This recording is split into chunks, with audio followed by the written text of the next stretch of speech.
ba ang mandate namin? No po? So our mandate, even before the devolution ng local government units, yung devolution yun yung pinasa na sa local government units, yung pag-implement ng mga programa. The relationship of nutrition and development has been recognized since 1974 with the birth of the NNC as the country's policymaking, planning, and coordinating body on nutrition.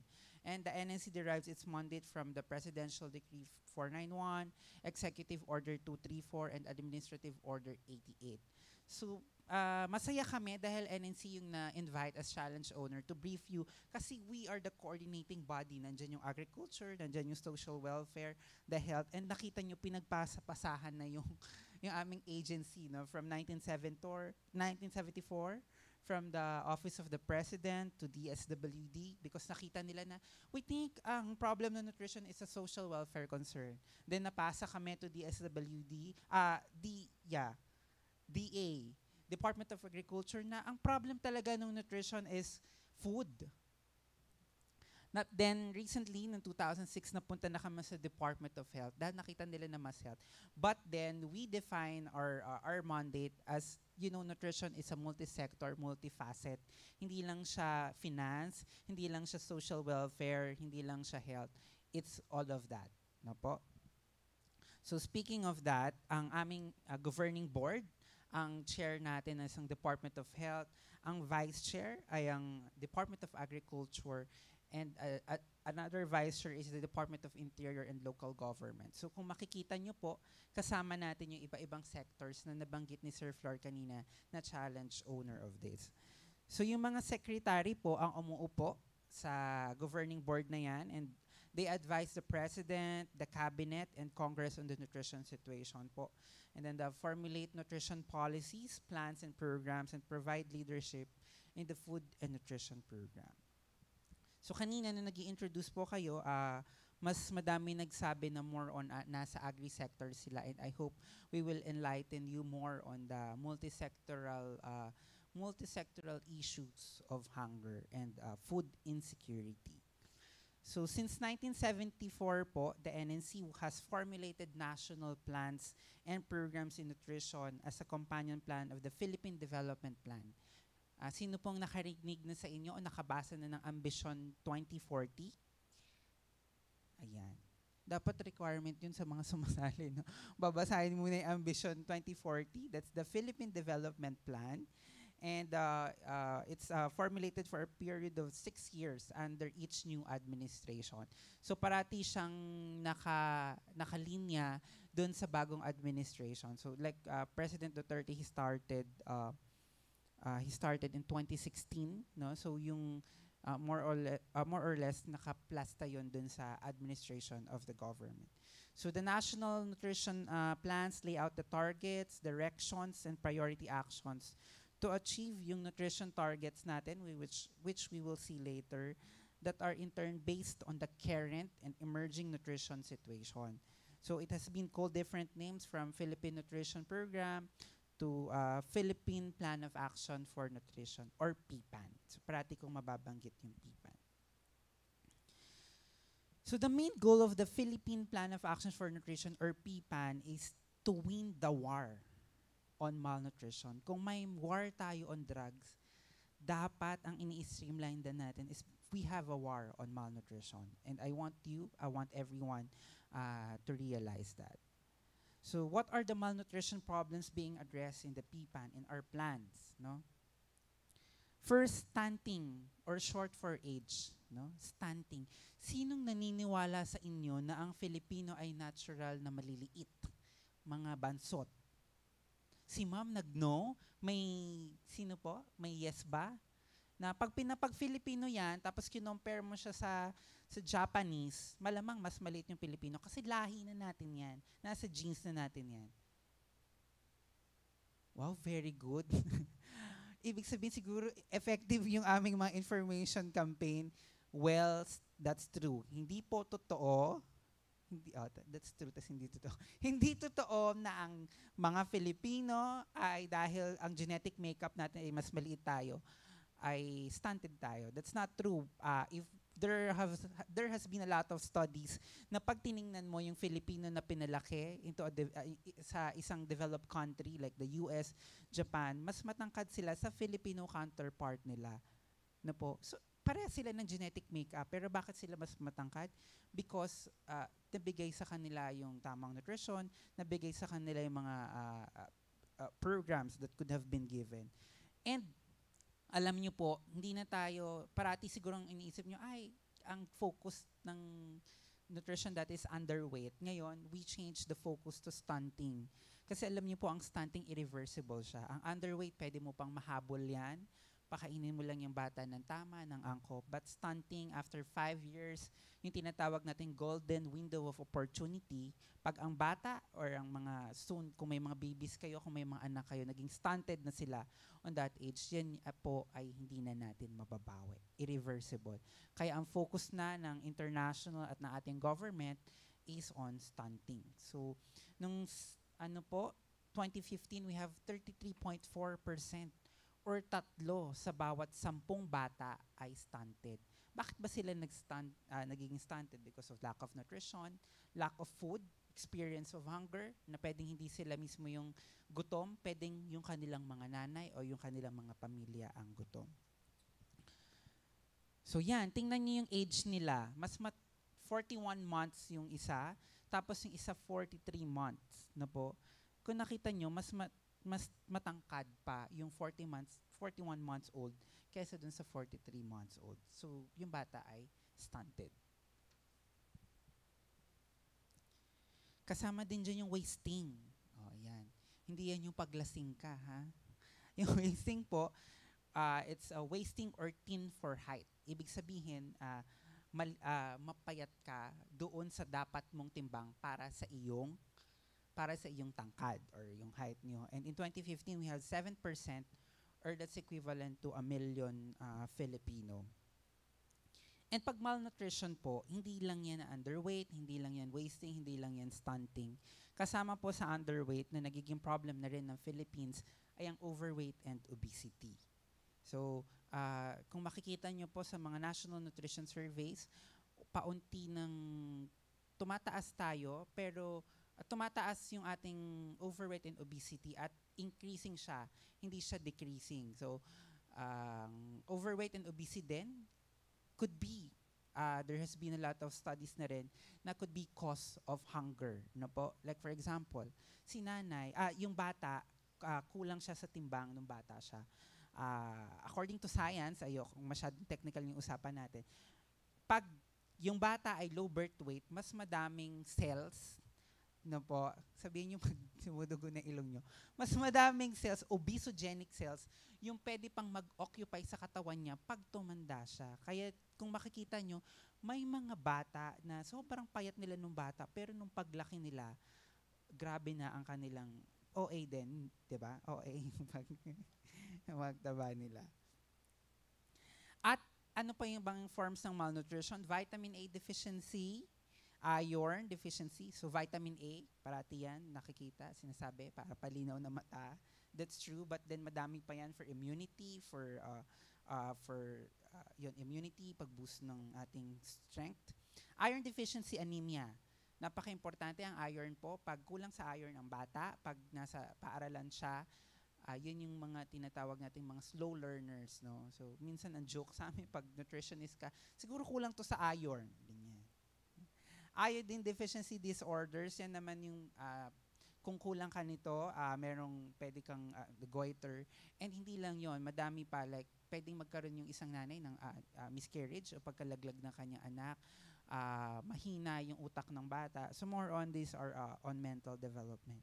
And syempre, as well as hunger and food insecurity, kung saan tayo magfo-focus today. So yan, zero hunger. So what is hunger? No po? Habang ginagawa ko po yung presentation na to, alam niyo naman sa government siguro na po, pag ikaw yung kunyari yung boss mo yung magpe-present, ikaw yung gagawa ng presentation. Pag hindi siya available, ikaw na yung magpe-present. So, nung ginagawa ko siya, syempre yung naghahanap ka ng mga pictures, parang maiiyak ka talaga. Kasi parati ang nakikita yung mga bata, which they are truly the vulnerable population of hunger. Kaya kamay na lang yung nilagay ko kasi baka maiyak tayong lahat dito. So what is hunger? Ano ba yung hunger? Ito daw yung people do not get enough food to provide the nutrients for fully productive, active, and healthy lives. Kaya hack to live, no? Healthy lives. Leads to malnutrition and even death. And it is a form of food insecurity. So ano naman yung, okay, malinaw po yung hunger. People do not get enough food. Kunyari kanina nakulangan kayo sa chicken. Tapos feeling nyo talaga gutom na gutom kayo dahil, pero nakita ko ang daming tire. So sabi ko, walang gutom dito today. Kaya feeling ko matataas yung energy nyo. Layo na sa gitna eh. Mukhang mataas yung energy nila dyan. So hindi sila gutom. So nasabi natin yung food security, food insecurity. Ano naman yung ibig sabihin nito? Food security ay all people at all times have access to sufficient, safe, and nutritious food to meet dietary needs and food preferences for an active and healthy life.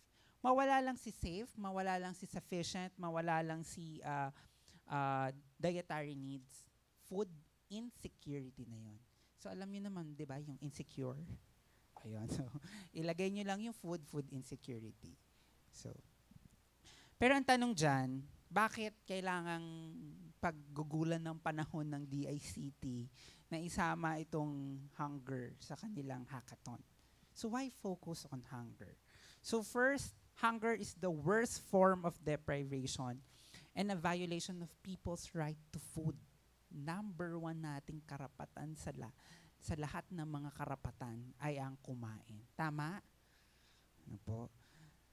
So kung yan palang yung unang palang karapatan na yan, yung right to food mo ay na-violate na, lahat ng karapatan ay na-violate na.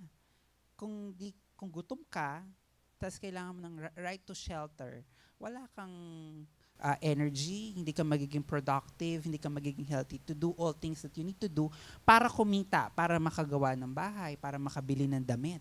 No po? The hungry child cannot wait and actions should be fast-tracked to reduce hunger. Ang bata po, pag nagutom, nag-underweight, nag-stunting, nag-wasting, namamatay. No po? Hindi sila lumalaki pag nagugutom. And hindi na natin kayang may mga mamatay pang bata. At kasalanan natin, no? Our generations, the government, and all of us. No po? And number 3, more children and families fall to food poverty every year during food, pasensya na, naantok na ata. During food price increases and disasters, lahat tayo nakaka-relate dyan ngayon. Ano po? Pag tumataas ang pamasahe, kunyari ako, estudyante ako, tumaas yung pamasahe from 8 pesos to 10 pesos, mag-iisip-isip ka na eh. Every day, pag kinumpute mo yun, yung kupit mo sa nanay mo, kulang pa sa pambili ng soft drink. So, ano pwedeng maging solusyon? Pwedeng taasan mo yung kupit mo or pwedeng bawasan mo yung kinukonsume mo. So, lahat tayo affected ng inflation. And kasama dyan, yung our purchasing power natin to buy food.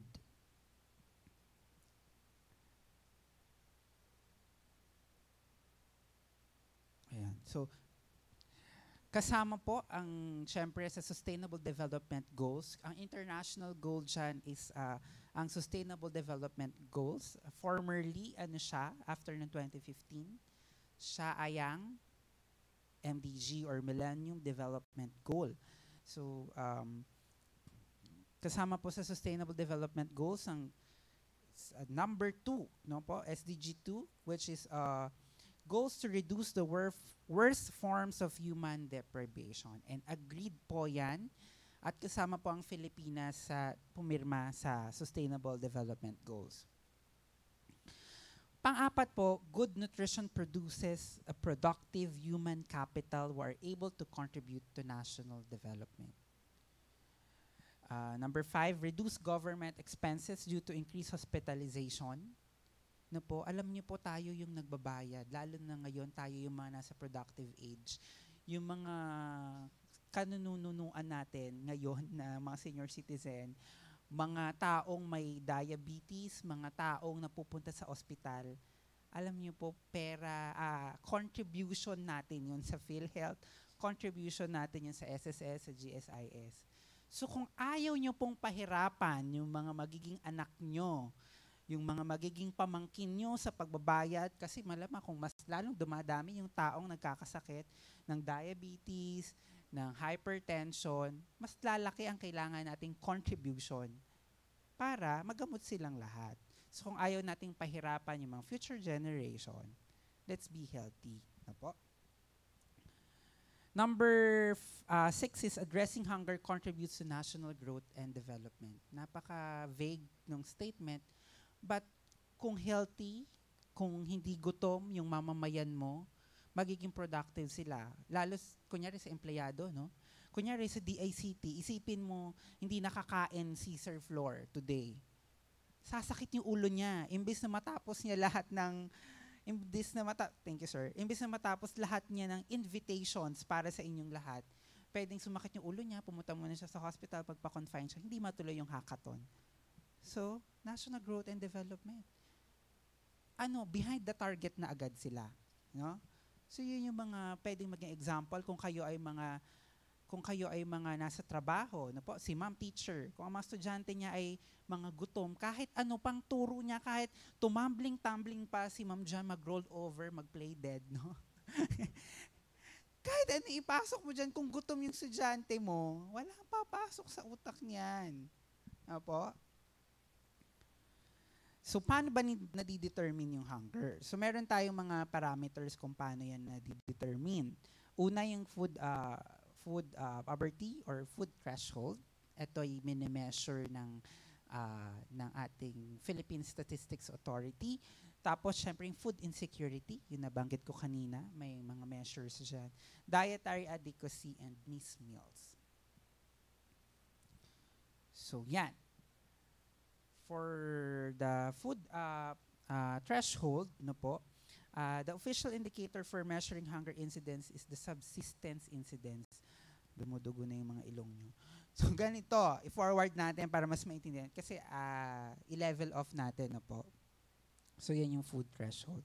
Yung, ibig sabihin lang yan, ito yung nilabas ng Philippine Statistics Authority, no po. Yung food threshold, na kung matatandaan nyo, may nagpupunta sa inyo, nagsisensus, no po, naglalagay ng sticker sa mga bahay nyo, yun po yung National Statistics Office at ano na siya ngayon, Philippine Statistics Authority. So kung makikita nyo dito, mini-measure din yung hunger by these indicators. So according to the most recent Philippine Statistics Authority Family Income and Expenditure Survey ng 2015, during the first semester, a Filipino family of 5, yun yung kanilang standard, needed 1,266 pesos to meet basic food needs every month. No po? Then food poverty is also described as extreme poverty. At merong 8.2 million Filipinos were not able to meet their basic food needs. Out of 100 plus million yan. Noong 2015, that's 8.1%. So may 8.2 million Filipino, kasama kaya tayo doon? Malamang hindi kayo kasama doon, no? Kasi mukhang mayayaman kayo, nakarating kayo dito ng PICC. May 8.2 million Filipinos na nandun sa food threshold na iyon. And it is equivalent to 1.3 million Filipino households were food poor. So ang kailangan naman yan ay, in 2015, a family of 5 needed at least 6,329 pesos on average monthly to meet basic food needs. Sa pagkain pa lang yan. Na po? Ito naman ay data mula sa 2013 National Nutrition Survey. So para hindi mukhang madugo, gantong ibig sabihin ng data niyan, no? So while the 2013 National Nutrition Survey showed that more than 60% yung 1 and 2 no po, or 6 out of 10 households worry that they would not have enough food and that any household member was not able to eat the kinds of food they preferred because of lack of resource. So, ano bang ibig sabihin yan? Kung hindi sapat yung resources mo, hindi mo, mas nahihirapan kang makapamili, mas mahihirapan kang yung mga pamilya mo na kung ano yung gusto nyong kainin for that day. And mahirap, no? It's yung mga ganitong worry na pupunta into anxiety, into depression, na everyday iniisip mo, baka hindi sapat yung pagkain namin para sa araw na ito. Also, 54.3% or more than half, no? 5 out of 10 of the households have to eat limited variety of foods due to lack of resources. So dahil kulang nga, hindi sapat yung pagkain, hindi sapat yung resources, hindi nagiging variety yung food na kinakain. And pag mas less yung variety ng food na kinakain natin, mas hindi siya healthy. Kunyari, ang kaya lang namin kainin ay kanin. Bilhin ay bigas, saka sasamahan na namin ng bagoong, no? So that's sodium, that's kanin na pag puro kanin, puro carbohydrate, mataas ang sugar, tapos sinamahan mo ng bagoong in other areas of the country. Sa Visayas ang tawag nila ginamos, no? And ano pa ba? Minsan toyo sa Region 2, minsan saba yung inuulam nila na so pag less variety food, the less nutrient na nakukuha nila. And yung utilization nun sa ating katawan, no? Lumalabas na yun sa pagiging productive o dun sa performance ng isang tao. And the 3 severe conditions, no, internationally of food security, not having enough food of any kind in the household, that's 3.6%. Going hungry at bedtime, natutulog ng gutom, no? Dahil dito siguro sa Metro Manila, yung mga millennials na katulad ko, natutulog ng gutom kasi tinatamad lumabas, no? Para bumili ng pagkain. Pero if you go to far-flung areas in the country na may limited resource ng pagkain, limited resource ng pambili ng pagkain, hindi nila choice, no? Hindi nila choice yung pagkakaroon ng ganong sitwasyon na wala silang matutulog na lang sila ng gutom, no? You know, papanood nyo sa maalaala, no? Na i-imagine na lang na may kinain, tapos matutulog. Yun yung isa sa skill internationally. Pag natulog ka ng gutom, natulog ka ng gutom, it's hunger. And 1.2% were still experience yon. And not eating anything for the whole day and night. Yun na yung napaka-worst. Wala kang kinaing buong araw. And it happened. Alam nyo, nung Yolanda, it happened. Nung hindi agad dumating yung mga preposition na pagkain, na food packs, hindi sila nakakain the whole time. Anong nangyari? Hindi masyado nakapag-isip, no? So, ano na to? Survival of the fittest. Pasukin natin si SM, pasukin natin si Gaisano. Puro Gaisano kasi mga mall sa sa Visayas area. So, could be possibly, no? Ano yung mga nakita pang conclusions dun sa Food and Nutrition Research Institute na survey? 2/3 of the Filipino population, or 6 out of 10 Filipino experiences food insecurity despite the slight improvement on the food security status. Mababa lang yung in-improve natin dyan na from 69.3% noong 2011, 65.9% lang yung tinaas niya in 2013. Nasa yaman ng Pilipinas, no? Na sinasakop na nga tayo ng ibang bansa, no? So sabi lang to, no, based dun sa mga ibang article, na kaya daw tayo sinasakop ng China because yung mga land nila doon is vast lands, hindi masyado mapagtaniman. And ang last resort na nila ay yung biodiversity natin. Napakayaman ng dagat ng Pilipinas, ng lupa natin. Kahit itapon mo dyan, yung buto ng kamatis, magugulat ka, tumutubo na yan in a while, no? And an inverse relationship was also seen. Ano ba yung ibig sabihin na inverse relationship? Between food security and wealth quintile. and a wide gap was seen between the poorest and richest quintile in terms of food security status. So, ang ibig sabihin ng inverse relationship, napakalayo, no? Pag mayaman ka, mas hindi ka food insecure. Pag mahirap ka, mas food insecure ka. Pero dapat hindi ganun, di ba? Dapat we have equal opportunities. Ano yung nagiging coping mechanism based dun sa 2008 na survey? Nag-i-skip ng meals, no? Imbes na 3 beses sa isang araw, 2 beses na lang. Pwedeng 1 beses, altanghap, no? Pwedeng 2 beses kasi brunch na. Pwedeng wala pa at all. Borrowing money and food from relatives, friends, and neighbors. Pag napagod na yung kapitbahay yung may-ari ng sari-sari store na puro palista-palista, yun na yung time na wala ka na talagang kakainin. And buying food on credit. So yun nga, yung mga utang. And adults eating less frequently. Ano pa yung ibang coping mechanism? Reducing portion sizes. Katulad may napalabas sa ngayon, no, nung ang taas ng inflation natin, may napalabas sa isang news channel. O ano na yung mga nagiging coping mechanism nyo ngayon, tumataas ang presyo ng mga bilihin. So dati, imbes daw na 2 pirasong isda yung binibili ng family nila na good for 5, isang isda na lang, dadamihan yung sabaw. So yun yung mga nagre-reduce ng portion sizes. At least nandun pa rin yung lasa ng isda. Or meron naman dati, 2 noodles, yung mga family na nakatira sa ilalim ng tulay, dahil tumataas yung food prices, maalat naman yung ano ng mga instant noodles, dinadamihan na lang yung sabaw. And shifting to less expensive foods like root crops, corn, and banana.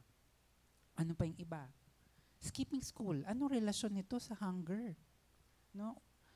Kung wala nang pambili, wala nang pambili ng pagkain, magagastos pa ba yung mga magulang na, wag ka na lang pumasok kasi lalo ka magugutom, pupunta ka sa school, ganyan. Yung pamasahe mo o yung energy mo, dito ka na lang sa bahay. Pwedeng skipping school kasi pwedeng pagtrabahuhin na ng mga magulang o magsaka ka, tumulong ka na sa pagsasaka, hindi na kaya ng pamilya, ganyan. And then yung iba, hindi sign of development yung pagpunta ng mga Filipino sa abroad. It's a sign of underdevelopment. Ibig sabihin lang, kulang yung opportunity sa bansa, kaya nagtatrabaho tayo doon. Ano ba yung mga gustong mangyari doon sa SDG, no, sa Sustainable Development Goals? Ito yung mga targets. And sana pag maging inspiration sa inyo, pag gagawa kayo ng mga either solutions or app, no.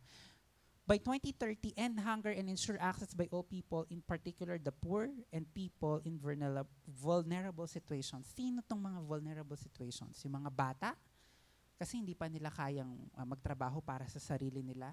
Yung mga senior citizens, yung mga PWD, yung ating mga buntis na nanay, at yung ating mga lactating na mga nanay. Including infants, to safe, nutritious, and sufficient food all year round. So, ano indicator niyan? Prevalence ng undernourishment. Kaya po nandyan yung National Nutrition Council. Prevalence of moderate or severe food insecurity in the population based on the food insecurity experience scale. Yung 2.2 na goal or target nila by 2030, end all forms of malnutrition, including achieving by 2025 the internationally agreed targets on stunting and wasting. Yung stunting, yung bansot, yung wasting ay mababa yung kanyang timbang para sa kanyang height. And address the nutritional needs of adolescent girls, pregnant and lactating women, and older persons. So ito yung kanyang mga indicators. So, paano natin naiisip na nai-envision yan? So, we begin with the end in mind. Ano pa yung gusto nating marating after the 2022 plan? We want to see more Filipino children being as tall as they should be. We also mean less Filipino children who are teen. And deficiencies in vitamin A, anemia, and iodine deficiency disorders down to below a public health significance. And finally, the end we want to see is less Filipinos who are overweight and obese. Okay. Sabihin nyo lang po ako pag last 10 minutes or yeah. And how much less yung gusto natin? These are the targets. Sa stunted children, ang baseline natin, we have 4.6 million Filipinos and we want to down it to 3.3 million. And the rest, yan po. Wasted children, sinabi ko kanina, bakit under 5? Ito yung napaka-vulnerable group. Hindi pa na nila kayang alagaan yung sarili nila. And nagde-depend pa sila sa care ng either nanay nila or ng care provider. It could be yung tatay, yung lola, o yung kanilang mga tito o tita. We want to see a better results na po. So the first layer of how is by aiming a better situation, better nourished pregnant women, better birth outcomes as shown, birth weight greater than 2.5 kilograms. Yung bata, pag pinanganak yan, below 2.5 kilograms, low birth weight na yon. And the rest, better exclusive breastfeeding, complementary feeding, and better calorie intake. These are the numbers. So ano ba yung nagko-cause ng hunger? So the study conducted by Mapa et al. Showed that food inflation, nararanasan natin ngayon yan, kaya very timely yung pagkakaroon ng Hack2 Live for ng hackathon natin for Zero Hunger. And underemployment, sa dami ng gumagraduate ngayon, iba pa tong underemployment sa unemployment, no? Magkaiba pa yan ang definition, are important determinants of hunger. So pwedeng mga consider nyo yan. Incidence in the Philippines, the analysis showed that one-time increase in food prices could lead to increases in hunger incidence that will last for 5 quarters, while a one-time increase in underemployment will lead to increases in hunger incidence for 2 quarters.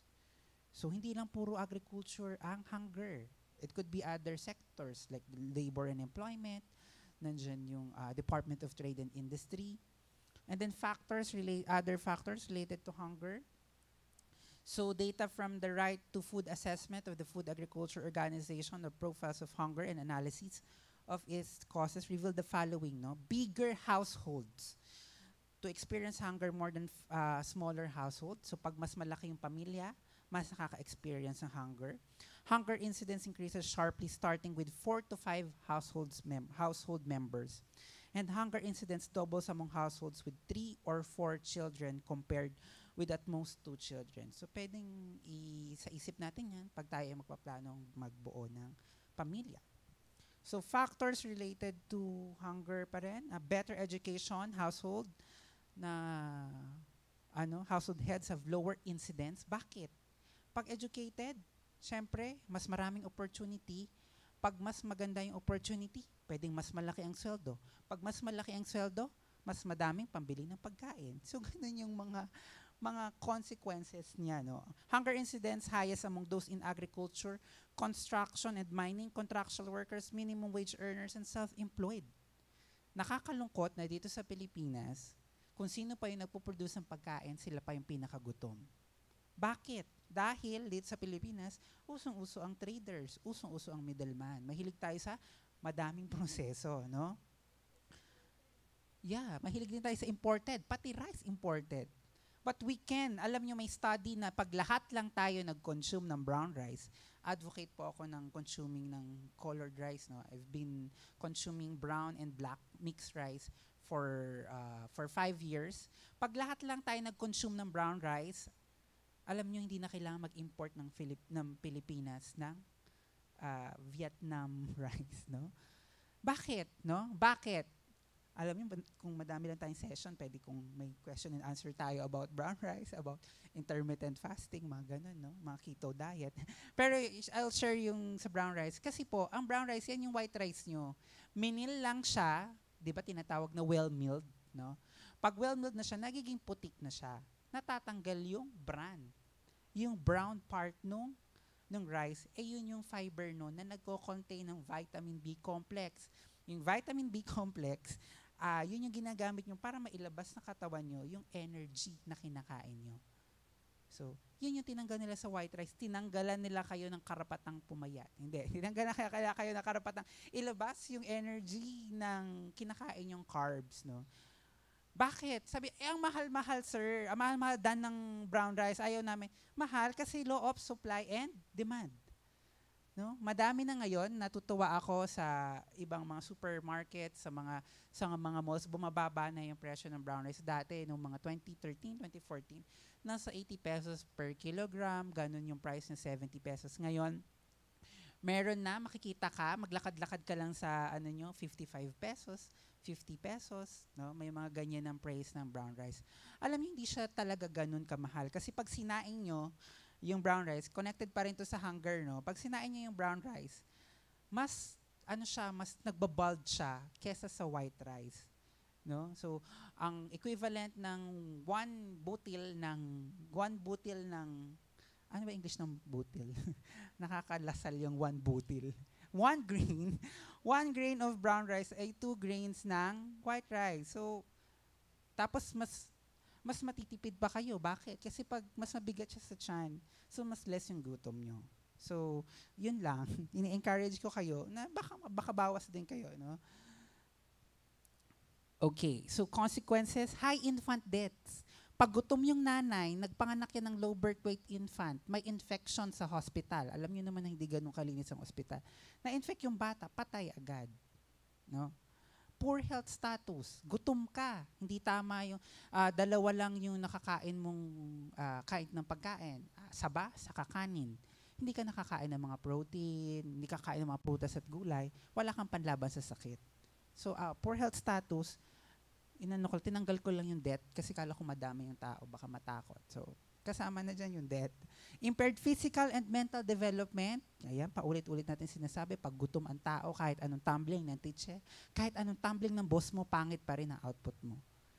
Pero tandaan natin, huwag yung isisi lahat sa hunger, baka i-quote nyo ako na, gutom po kasi ako, kaya pangit no output ko. Acute vulnerability in times of disaster. Pag disaster yan, walang disaster na pare-parehas ang sitwasyon. No? Katulad ng sa Yolanda, nag-preposition naman tayo. Pero yung mga mismong nilagay natin sa lugar, yun pa yung naapektuhan. So, bawat disaster ay unique. And hindrance to economic productivity. So, kasama din ng climate change dyan. Siyempre, pag uminit ang dagat, namamatay ang mga bangus, namamatay ang mga tilapia. Pag namatay sila, tumataas, bumababa ang supply, law of supply and demand. Agricultural initiatives, production, distribution of high-quality improved rice seeds. Nakakatuwa ngayon yung government, no? Kahit papaano nagde-delve into research na tayo. Alam mo kasi kulang na kulang tayo sa evidence-based, no? Tayo magaling talaga yung Filipino sa plano, pero sa implementation, I think doon tayo mahina. And yung policies natin sa gobyerno, kasama ako doon, sila din, sa DICT. No? Kahit like yung mga kabataan, alam nyo, kaya naiinis sila pag nag-start sila sa government kasi ang bagal-bagal ng mga proseso. Gusto ng mga millennial ngayon, mabibilis na. No? Nandyan kanina yung Globe, magtatanong sana ako, pero mabilis naman. Hihingin ko kasi yung password ng Wi-Fi. May taga-Globe pa ba? Yan, love natin yung Globe. And Smart, and the next telco, no? DICT. And rice self-sufficiency and hunger. Nako, may nagpapatayan. Totoo po, seryoso, no? In the Mindanao areas, nagpapatayan talaga because of rice. And kahit dito sa Metro Manila, because rice is our staple. No? Pag, siguro next to internet, yun yung pinakakailangan natin, no? Ang rice. So ano ba yung mga interventions that we are doing? Promote desirable infant and young child feeding. Yan po yung tinatawag nating IYCF. We have micronutrient program. Yung mga bata kayo, napatakan sana kayo ng vitamin A, kaya kayo na dito ngayon sa hackathon. Nabigyan sana yung mga nanay nyo ng iodine capsule, no? Si ma'am. Kung di man siya nabigyan, pwede pa kayong humingi. Yun. So, homeschool and community food production. Ang tema ng Nutrition Month team ngayon ay ugaliing magtanim, sapat na nutrisyon. Aanihin, para in your backyard, may madami na ngayon. Like kami, sa bahay namin, I live in Taguig. May maliit na space doon na may talbos, may alugbate, may Tapos pipitas ka na lang, pwede mo isama pag nagmunggo ka, or yung turmeric, no? Maganda yung turmeric, yung luyang dilaw. Mukha pa siyang ornamental plant. So malamang matutuwa pa yung mga nanay ninyo. Integrated management of severe and acute malnutrition. Ito naman more on technical side. Pag stunted o wasted yung bata, may binibigay na sa kanilang sachet na medyo lasang peanut butter to increase. Kasi education lang to, no? Pag may nakita kayong batang sobrang payat na bata, tapos biglang, ay, pakainin nyo kasi. Hindi po, mamamatay yung bata. Kailangan yan i-manage, no po? So, pumunta kayo sa inyong mga barangay or sa hospital. Kasi pag sobrang payat ng bata, as in payat siya, maliit pa sa piso yung kanyang biceps. Ano ba? Ito. Hindi po pwede yung, pakainin mo lang yan kasi pabaya kang, ganyan-ganyan. Hindi po pwede. Meron pong therapeutic food na tinatawag para sa kanila. Then, some supplementary feeding for pregnant women, lalo na dun sa mga vulnerable, nutrition education, livelihood programs, and sanitary toilet facilities. Yung 4Ps also, maganda na tinuloy pa rin ng administration natin. Maganda siya. Yung mga actions to improve, to reduce hunger and malnutrition, syempre, ensure food security. Nakakatawa kasi may mga interested sa inyo on agri-sector. Paano nyo kaya susolusyonan? No? Pinaka-basic na tanong, paano nyo kaya susolusyonan yung nangyari dun sa Laguna, yung kamatis? No? Pwede bang meron tayong satellite na etong cover na to na may measure niya. Well, may mga ganung researches ngayon, no? Etong cover na to nakikita niya yung dami ng kamatis. Tapos ibabangga niya yun sa demand. So parang may mga ganung measure na pwedeng drone yung gamitin niyo. Wala lang, naisip ko lang. Hindi ako IT, pero naisip ko mga ganon. Baka pwedeng drone, i-measure niya yung kasi di ba pwede sa artificial intelligence, kunyari sa per square meter na to, ito yung number ng kamatis. Pag min-maximize ko pa yan, ito yung dami ng number of kamatis. Tapos, ilan yung need sa market? Tapos kung walang trader, pwede bang mas mapamura pa yung kamatis? Kasi kahit oversupply yung kamatis, same pa rin yung price niya. Kaya tinapon nila yon para hindi bumaba yung price ng kamatis. Ganun siya. So ano pa yung iba? Promote exclusive breastfeeding for the first 6 months. Yan. So, isa pa yan na cause ng hunger. Dahil si nanay hindi nagpapa-breastfeed ng kanyang anak, no? Bibili siya ngayon ng formula milk. Ang mahal ng formula milk. Imbis na idagdag na nila yun sa pambili ng pagkain nila, ang breast milk libre, ang breast milk malinis, ang breast milk, yan talaga yung kailangan ng bata, no? Ng baby na 0 to 6 months. So, yun yung mga established vegetable gardens, buy locally grown foods, cook and eat just enough. Usong-uso ang samgyupsal ngayon, ang buffet 101, kung ano-anong buffet dyan, o Vikings, pag social ka, Vikings, no? Yung binili mo sa Vikings, isang kabang bigas na. So, yun. Okay lang naman na samgyupsal kayo. Wag naman yung, parang hindi pa to yung binayad ko, dadagdagan ko pa to ng lettuce, tapos saka ng beef. So, parang, di ba? Konsensya naman, di ba? Onting onting pakisama naman sa atin. So, kanina, tinanong ko, ano ba para sa amin to? Kasi hindi naman kami masyado on IT, no? What's it's for us? So, yung hackathon for us is think and develop solutions or hacks that our generation can be proud of in winning the war on malnutrition. Kaya hackathon, hack for nutrition. Tapos yung hacker, let's hack the present so that no one in the future will experience hunger. Hack for hunger. Though, let's be hungry, no? To bridge the gap. Hindi lahat ng hunger ay masama, no? Let's be hungry to bridge the gap through technology, innovation, and as a challenge owner, we challenge ourselves, the participants, or what we call the hackers, no, to create solutions that will create an environment, a Philippines that is matatag, maginhawa, at may panatag na buhay dahil malayo sila sa gutom at malnutrisyon. Yun po ang Ambition 2040. That's how we define hack to live. Na po. And lastly, let me show you the NNC logo, the National Nutrition Council logo. If you look closely, the logo is really a collection of spoons. And so we say achieving good nutrition does not come from the generosity of a single spoon, but from various spoons. Education, health, agriculture, social welfare, labor and employment, and kasama na natin ang DICT as a new partner, information and communication technology, and many more. But the spoons should converge toward a common goal, and that is good nutrition. And so let me end by inviting one of you here today to be one of the spoons for nutrition improvement, and sa PIPAN, Panalo ang Bayan. Maraming pong salamat. Good afternoon. Thank you very much, Mr. Daniel Salunga of yes. Do you have any question for ano? Sorry, dahil limited time tayo, bibigay lang ako ng at least 2 questions. Okay lang po ba? And if you have questions, siguro later na lang after this. Sino pong gusto magtanong kay sir? So, napaka-informative ng kanyang presentation, 'di ba? Napaka-detalyado and talagang I hope marami kayong nakuha na idea para dun sa iisipin nyo na solution on the Hack to Live Challenge.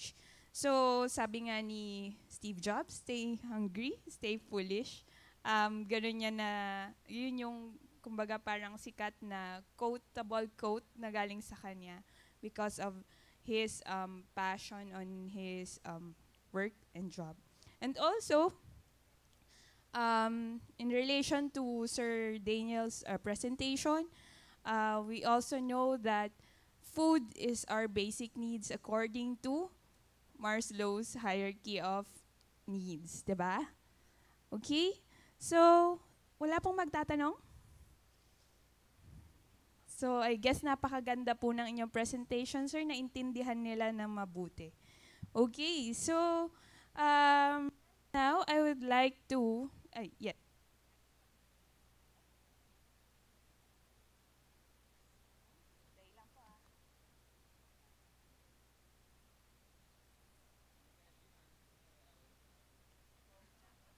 Dapat pag gagawa kayo ng ano, wag kayong maging hungry ha.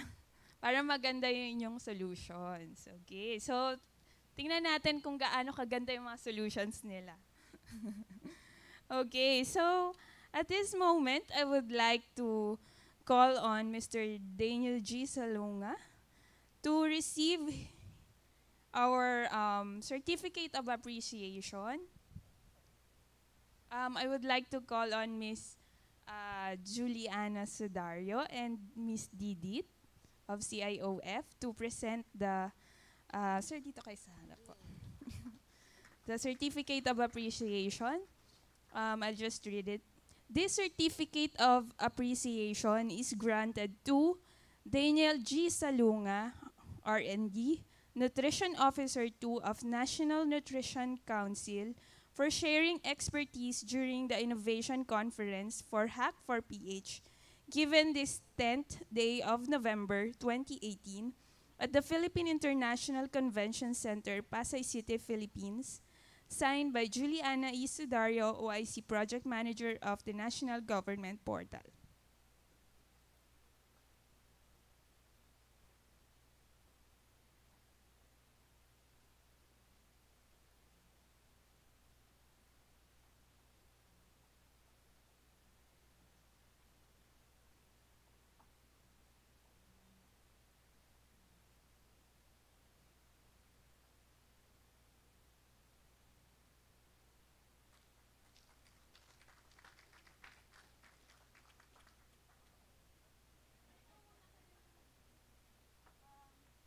Okay, wag po muna kayo umalis for the group photo po. Kasama na po sila.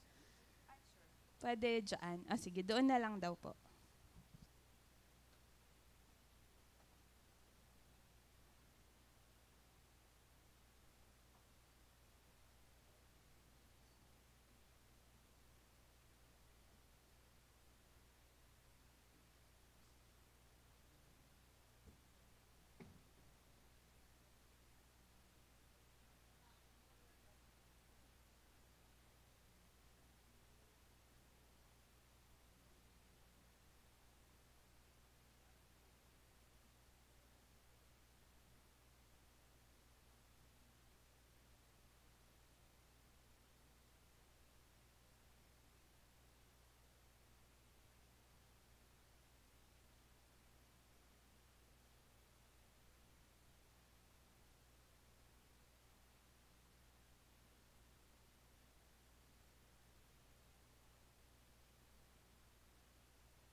Thank you very much. I think we're just on time, no?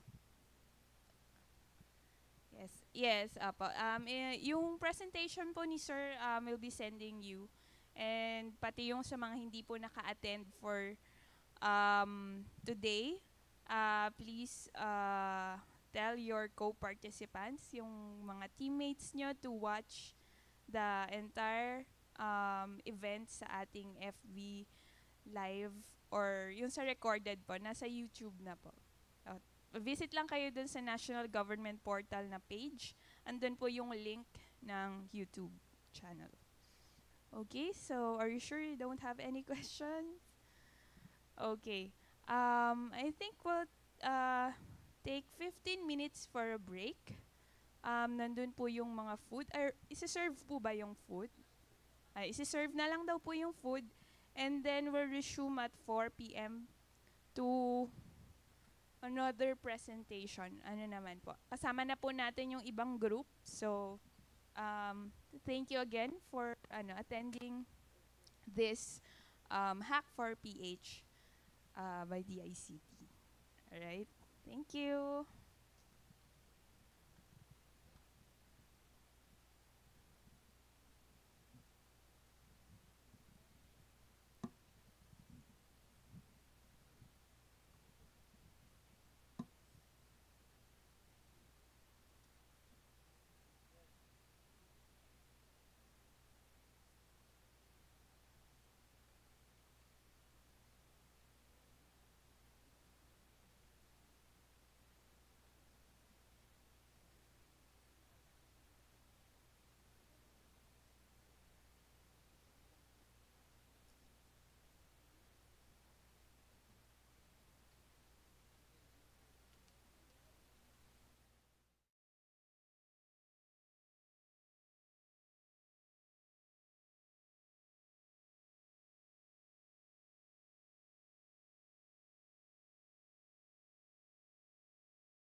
call on everyone to please settle down so you may enjoy your snacks for this afternoon.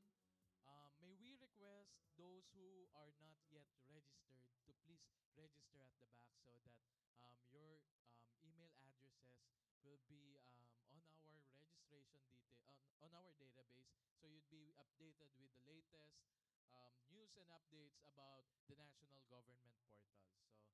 So please don't forget to like our Facebook fan page, National Government Portals, facebook.com/National Government Portals. So the live feed session will resume by within a few minutes, and we will start.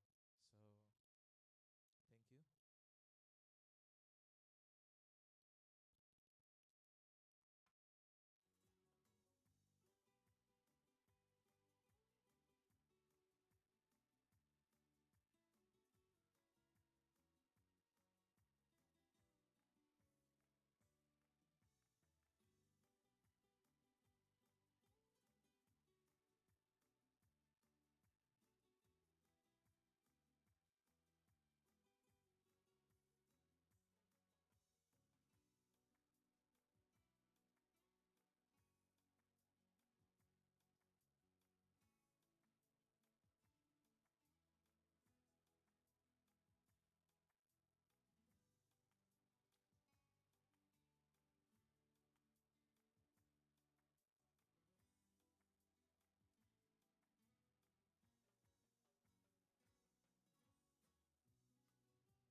So we still have 2 remaining talks this afternoon. First stop is about NGP data architecture.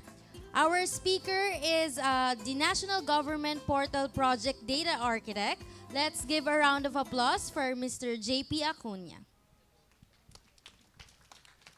Good afternoon po. Hi. So probably some of you are asking why someone will be presenting the data architecture. Remember, when we develop applications, we usually try to find out what's the technology ecosystem. So I'll try my best to be layman as possible, but I can also engage you in technical discussions.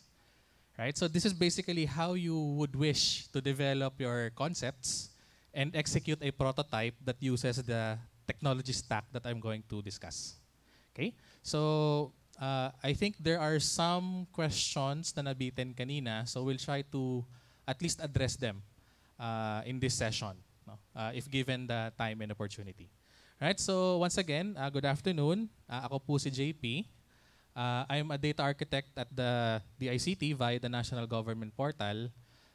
Mainly, I'm engaged in the project specifically on data management-related concerns. So if someone needs to do data integration, if someone needs to share the data, and if other government agencies request technical assistance from DICT, madalas sa akin binibigay yung assignment. Okay. So you can probably ask several data-intensive systems of government for you to at least be aware of what's happening. Also, I was tasked to be one of the mentors. So I'll be your resident guidance, no, for your execution. So you can send emails, you can get in touch with me, you can do face-to-face if you have some questions on what you're trying to do with your concept. Okay? So I'll be discussing about the National Government Portal data architecture. Okay? So please allow me to give you some insights on what's happening at the National Government Portal. So I am very fortunate to show this to you for the very first time. Kasi yung document po was months in the making. Kasi every time I develop the document, maraming lumalabas pang kakulangan.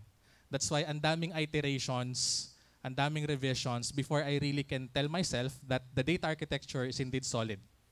So this is about 6 or 7 months in the making. So this is the first time I'm going to discuss the data architecture within the project. So I'm going to discuss an overview, quick overview of what the National Government Portal is. So quick crash course lang. Also, what motivates the National Government Portal as far as the different laws. Also, several NGP enabling mechanisms that will support the hackathon. So ito yung mga pwede po nating gamiting basis whenever we develop our concept or make it more solid. And of course, the overview on the NGP data architecture. Okay? So a quick introduction of myself. Aside from my name kanina, that's me.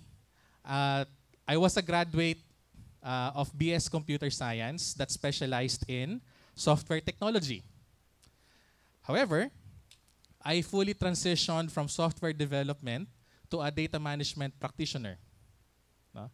So hindi na ako nagde-develop ng apps. Instead, I went to the other side of the development stack. Doon ako nag-focus sa data management. I also do IT policy development because I realized applications can be developed pero walang enabling policies. So nakita ko yung gap in government. That's why I chose to specialize on that. Although some government agencies may have policies, may have some applications, kulang naman yung iba on project management. So kumbaga parang, are we on time? Are we on schedule? Are we on budget? So agencies would also request for that guidance. So I wore several hats during my start in government in 2007 until now. So I did various roles at different capacities. Na-encounter ko po in one government agency na ako yung nag-iisang IT unit. So first work ko in government, ako lahat. While I am a software developer, yung assignment sa akin, gawa ka nga ng network diagram, i-rehabilitate mo nga yung network ng office natin, mag-develop ka nga ng command center. Also, JP, pakigawa nga ng ISSP. Imagine, fresh graduate and all of these assignments. So I took on the challenge and fortunate enough, natuto po ako doon sa process. That's why I chose to specialize in this track. No? So I also got involved in a project. So naging team leader po ako doon. So I got to handle budgeting as well as leading a team of IT developers and specialists. So now I'm into full consulting. However, I chose to really stick with government. Okay. So ito po yung profile ko. So I do hope with my credentials, I can guide you on several perspectives. So I started in government with the Council for the Welfare of Children. Immediately I went to DSWD. I went to an NGO, Catholic Relief Services, during the Typhoon Haiyan emergency response. So I chose that direction kasi masyado akong focus on national perspective. I want to immerse myself on the grassroots. How does it look like if policies are lacking? If infrastructure is lacking? Remember, typhoon devastated yung location. So how can IT really be involved in that ecosystem? So I took it on as a challenge. I did some quick consulting work with World Bank, DC, and Philippines. Sa Philippine side, we provided technical assistance to DepEd. I also did some quick technical consultancy with the National Anti-Poverty Commission. And also did I was engaged as a consultant by ADB in 1 year. So ang involvement ko naman doon, statistical registers. So somewhat varied yung ating perspective. And bottom line, maraming data management requirements. So currently, I forgot to mention, I was a part-time lecturer in the LSU under College of Computer Studies. And currently, I'm engaged in the ICT as, again, mentioned, data architect. Currently engaged as an assistant technology modernization architect in Department of Finance. And doing some consulting work then with the Department of Budget and Management. I failed to mention, I provided technical assistance as a resource person to the Department of Interior and Local Government. So on data management perspective. So enough about me, but I do hope yung credentials ko would be able to establish my competencies to guide you dun sa inyong challenges. Okay? So just to provide a quick overview of what the National Government Portal is, ito po yung sitwasyon natin currently. In government, when you would want to avail services, you would have to physically line up in government, in that specific office, and then wait for your turn to avail the service. However, it's very unfortunate that this physical interfacing requires a lot of transaction costs. Ano ba yung mga transaction costs? Yung pamasahe ng individual, yung pangkain niya because that person is waiting in line, as well as yung hidden opportunity costs, absent sa trabaho just to request for documents. So again, those are disincentives for our citizens when dealing with government. Kaya po, to be honest, jaded yung ating citizenry dealing with government. That's the reality, sad reality of government service. So as far as the National Government Portal, we would wish to provide a complementary solution to this approach. We really cannot eradicate physical interaction between citizens and government. However, via the National Government Portal, there's an alternative way of transacting with government via online services. So instead of lining up in a certain government agency just to request for something, just to avail a service, via the National Government Portal, pwedeng i-facilitate yung transaction. Again, while it cannot eradicate the entire physical contact, there might be some government services that would really need for you to be there. At least yung mga other parts of the full transaction cycle facilitated online. Okay.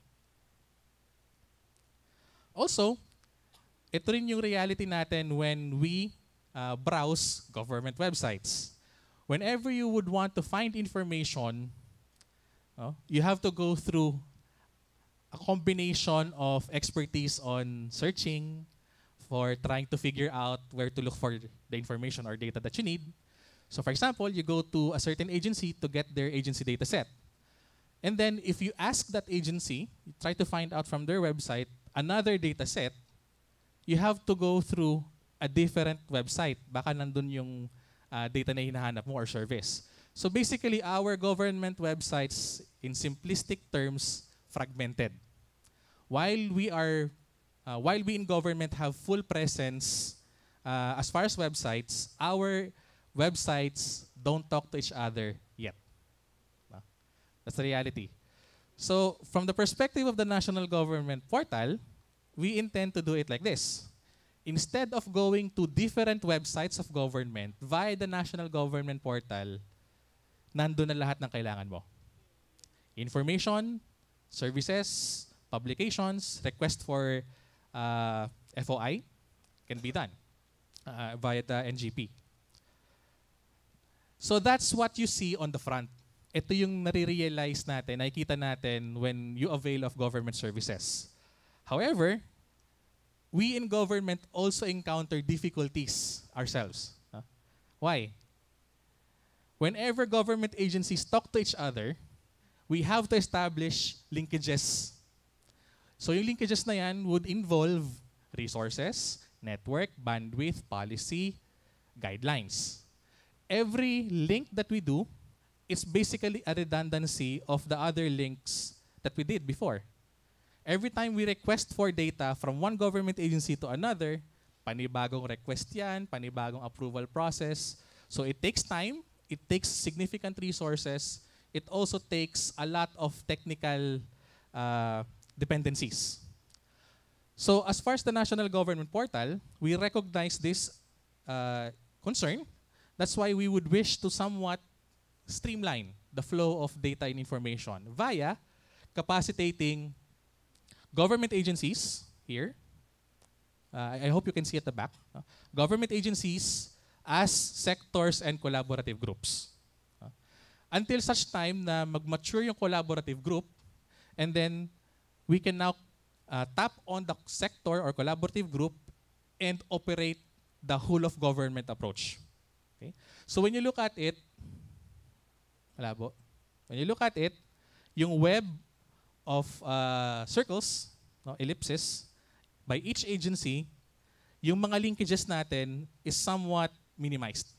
So less resources, less time, and less bureaucracy as far as information and data sharing.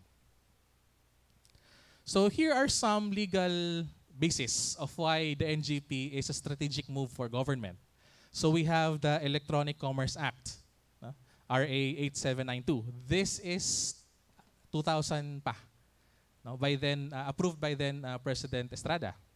So some key takeaways from the Electronic Commerce Act, nire-recognize na po na mayroong legal basis or mayroong legal substance ang electronic documents, electronic signatures.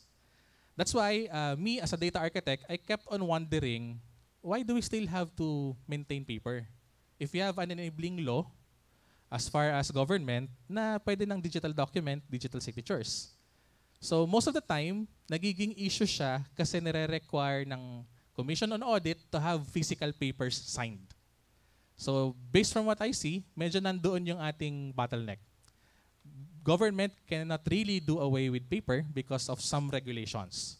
However, hindi naman po nililimit na wag na natin gawin yung electronic option. That's what the electronic commerce is saying. You have the legal basis to do it. It has substance in court. It can be used as evidence. We have RA 9485, which is Anti-Red Tape Act. Basically, it recognizes that government is a highly bureaucratic organization. Again, we have a perspective that government operates as a coherent and as a big organization. So yung bureaucratic red tape really basically is a slow process, redundant process, and too much controls. So ang dami pong dinadaan ng layers, making service delivery more inefficient. So sabi po doon sa anti-red tape, lahat ng government agency will have to look at other mechanisms to make service delivery faster. So, na-identify po, ICT is really an enabler. Another one is very famous, 2012 law, RA 10173, the Data Privacy Act. So, to give you a very concise and comprehensive description, whatever we do in government, as well as the private sector, we have to ensure that we enshrine in our processes data privacy of our data subjects. So lumalabas po in developing systems, especially in government, yung principle of privacy by design. For every step, for every movement of your data, you have to ensure that privacy of information is kept. Okay? Another one is, we're thankful for RA 10844 dahil na-recognize talaga yung DICT na missing during that time. Before it was ICTO, no? It was attached to the OST, but because of RA 10844, naging mainstream discussion yung ICT because of the creation of the DICT. So it enabled a lot of resources, a lot of discussions, as well as representation in high-level meetings, especially in the executive branch. Recently, nagkaroon po ng enactment, which is RA 11032. So this is the ease of doing business. And another part of it is Efficient Government Service Delivery Act. So basically, it updated the Anti-Red Tape Act, plus it provided more provisions to establish efficient government service. So we had that discussion doon sa Hack to Learn track, wherein I encouraged the PCOO to be actively involved doon sa discussions, especially ilagay natin sa government service yung component ng data and information services. And recently, most recently, we have RA 11055, Philippine Identification System Act. So for those who know about the national ID, ito yon. So the national ID, may batas na po tayo, and we call it as the PhilSys. So Philippine Identification System. And the PSA, or the Philippine Statistics Authority, is the lead agency, and the DICT provides technical assistance.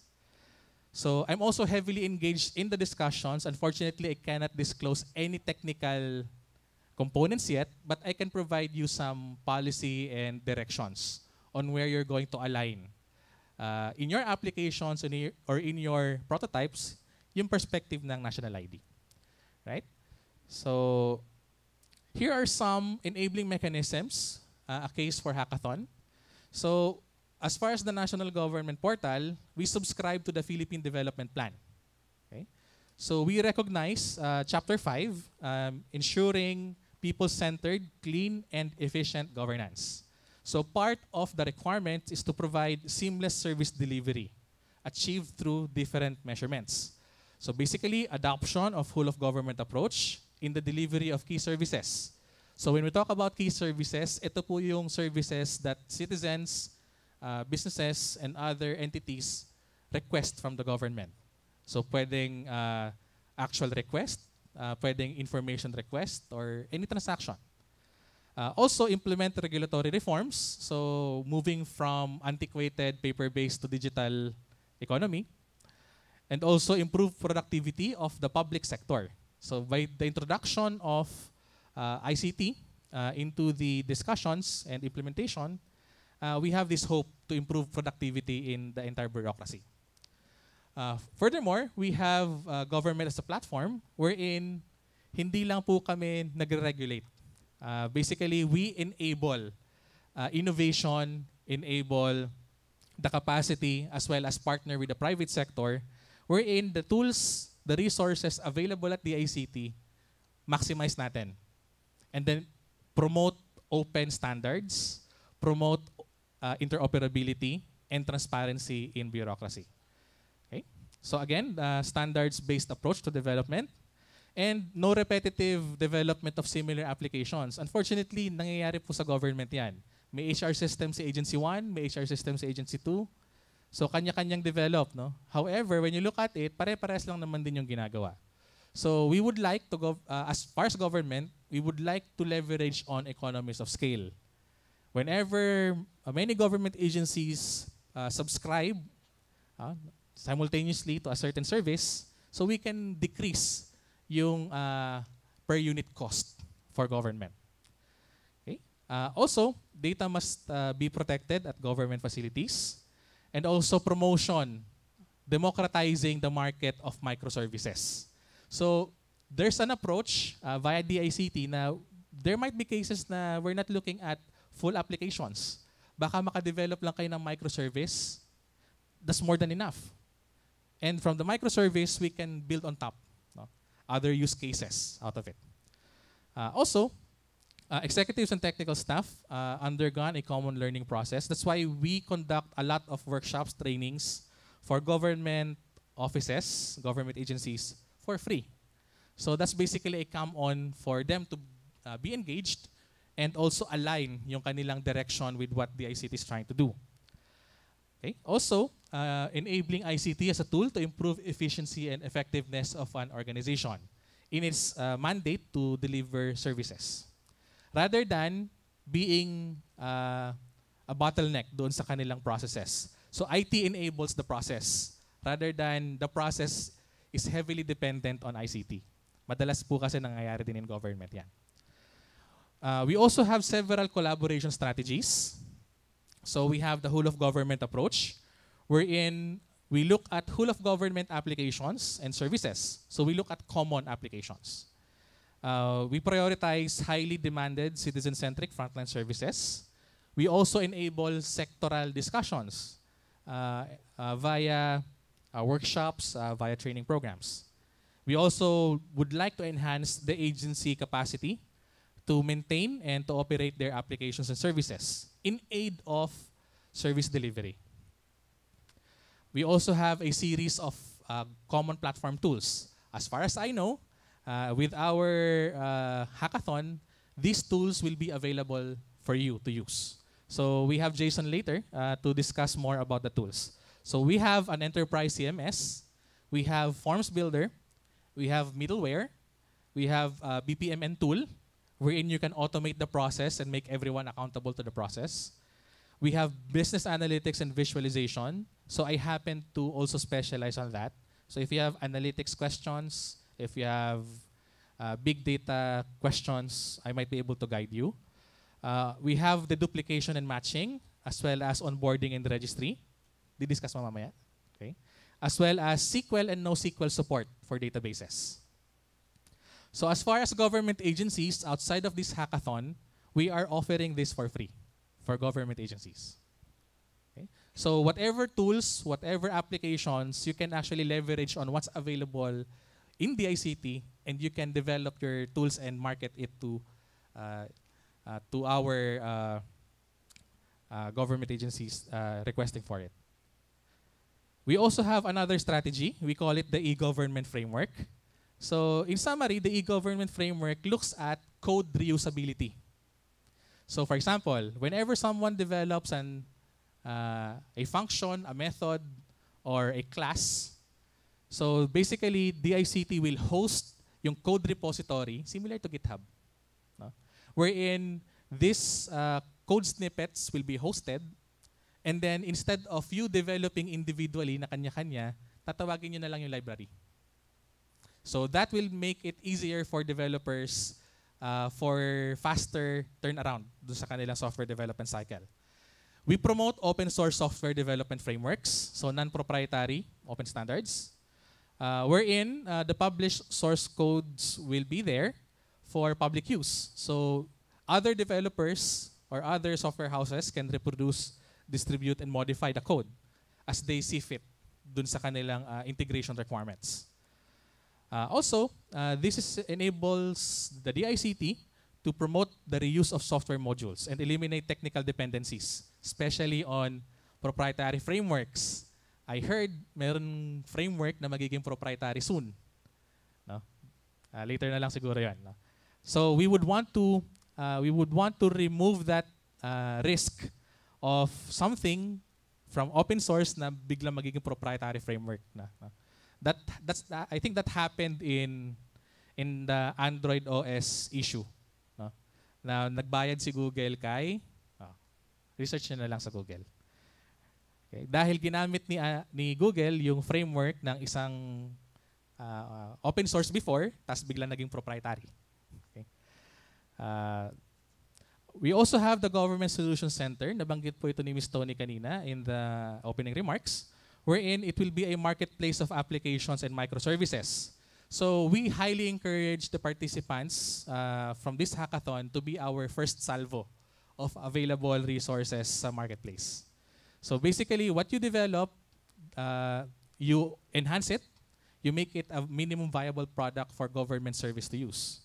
Tapos let's see kung paano natin siya i-market. Also, use GCP tools and abide by the Philippine e-government interoperability framework. So the PGIF is a standards catalog. So kung naghahanap kayo ng standards, just do a quick search somewhere sa Google, search for PGIF. So as far as the National Government Portal project, we will be updating the standards catalog soon. So far, the version that you have there is as of 2014.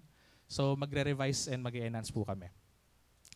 So one key takeaway from government agencies for government managers here, basically this transforms yung capital expenditures as far as budgeting into subscription-based services. So CAPEX magiging MOE. So mostly in government, mas malaki yung option or resources as far as operating expenses rather than CAPEX or capital outlay. We also have another strategy, which is the resource pooling strategy. So let me just quickly run through what this strategy is all about. So we aim at the ICT to create a pool of highly skilled technical human resources that are knowledgeable with the GCP tools. This is also where we partner with universities, colleges, and educational institutions for learning laboratories in case of researches. So if in case an SUC or an HAI partners with the ICT and GP, most of the time meron kaming research or challenge question for the SUC to take on. And then develop nila yung concept and then come up with probably a knowledge product or an information system that can be useful for the entire bureaucracy. This is also where we do immersions. So ito po yung on-the-job training. And also, ito na rin yung ating scouting for viable graduates that will be hired by government, the ICT in particular, or other government agencies. This is also where we do the training of trainers. So whenever someone would wish to engage with us, kasi to be honest, kulang din po kami sa project. If we do a lot of training, we cannot do development anymore. So we would wish to partner with learning institutions, learning organizations, to be our trainers. So we will be training these partners for them to train other participants na hindi na namin kaya. So that's our strategy as well. So given the premise, we also have the NGP Hackathon, wherein, again, this is the first time that we did this for the National Government Portal. We would want to promote a culture of participation in innovation. Hindi po kaya ng government gawin lahat yan. Also, we would like to leverage on intellectual capacity and network. That's why we highly encourage everyone to share experiences, to also collaborate with our co-participants and mentors, and probably possible sponsors. So this opens avenue for collaboration, like mentorship, funding, and marketing. So given the context of what we're trying to do, let me now introduce you to the National Government Portal Data Architecture. Okay. So, sino dito yung nakakita na ng mga reports? Sino dito yung nakakita na ng mga analytics? No? So, basically, we can see charts, graphs online. However, going to that perspective, doing that application, takes a lot of time. Why? Kasi yun lang yung nakikita natin, pero it will have to undergo a process. You have issues on data quality. You have issues on authoritative data. Sino yung susundin mo? Sino yung latest version ng data mo? No? So you have a lot of issues. That's why before you go to the business intelligence and analytics space, you really have to start at the foundation, data governance. So this full stack, we are engaging government agencies to participate in this training. We recently conducted a series of data management workshops with government agencies just to start the discussions. Kasi ang dami po nating data in government pero hindi organized, kalat-kalat, it's not curated. Whenever you would want to look for data sets, hindi mo alam kung sino yung kakausapin. So we are trying to address that via the National Government Portal. So we are actually following a data management framework. So if you would want, kung mga may students po dito, if you would wish to specialize on research, on data management, we highly and strongly recommend for you to take a look at the data management body of knowledge. This knowledge framework is based from practitioners. So wala kayong makikitang vendor dyan. Wala kayong makikitang technology dyan. It provides you a perspective on data management from 11 angles. No, you have data governance and the outliers. So if you will be specializing in data management, yan yung kailangan mong alam.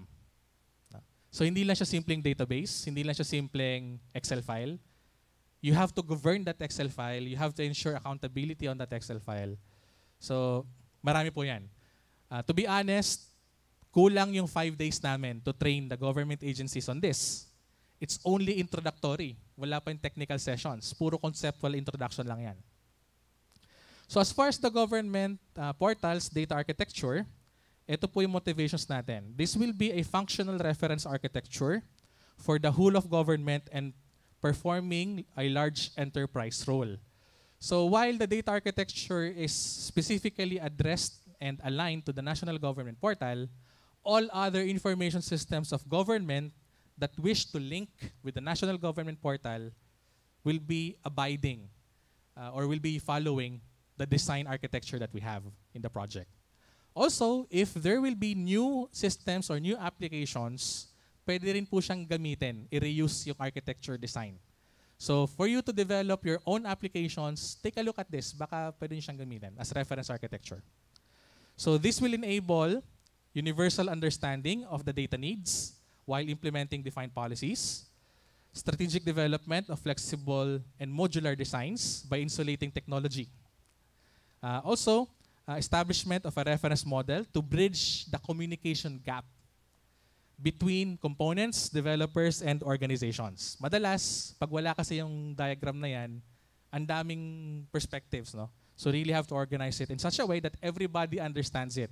Whether you're a policymaker, whether you're a developer, whether you are a project manager or a rank and file. So without a data architecture, basically, it will result into more decisions, redundant approval processes, and sometimes resulting to policy conflicts. So we also have different artifacts on the architecture. So I think we will be giving you copies of this slide. So I'll be skipping the line-by-line description. Instead, I'll immediately go to the actual architecture design. And I'll be going to explaining it. Explain ko siya sa inyo. So the architecture is somewhat simplified, abstracted. So what you see as far as the National Government Portal, ito yung website. So what you see there will be a collection of e-government online services, data and information services. You have open data there, as well as publications. So all requests for government, pwede pong padaanin kay National Government Portal. Now, you don't need to exactly know where that data resides. That will be the scope and work of an enterprise service bus or via an API. So instead of you exactly knowing which government agency has this data, you already have a catalog available with you, whether you wish to get raw data, processed data, or aggregate data, basta alam mo lang kung ano yung gusto mong tingnan. And let the API and ESB facilitate the integration to you. So all of the requests will be abstracted. You no longer need to go to that agency just to request the data. As long as the data access is available via ESB or API, you're good to go. Lahat ng policies, lahat ng data sharing agreements, nalatag na po ng DICT for you.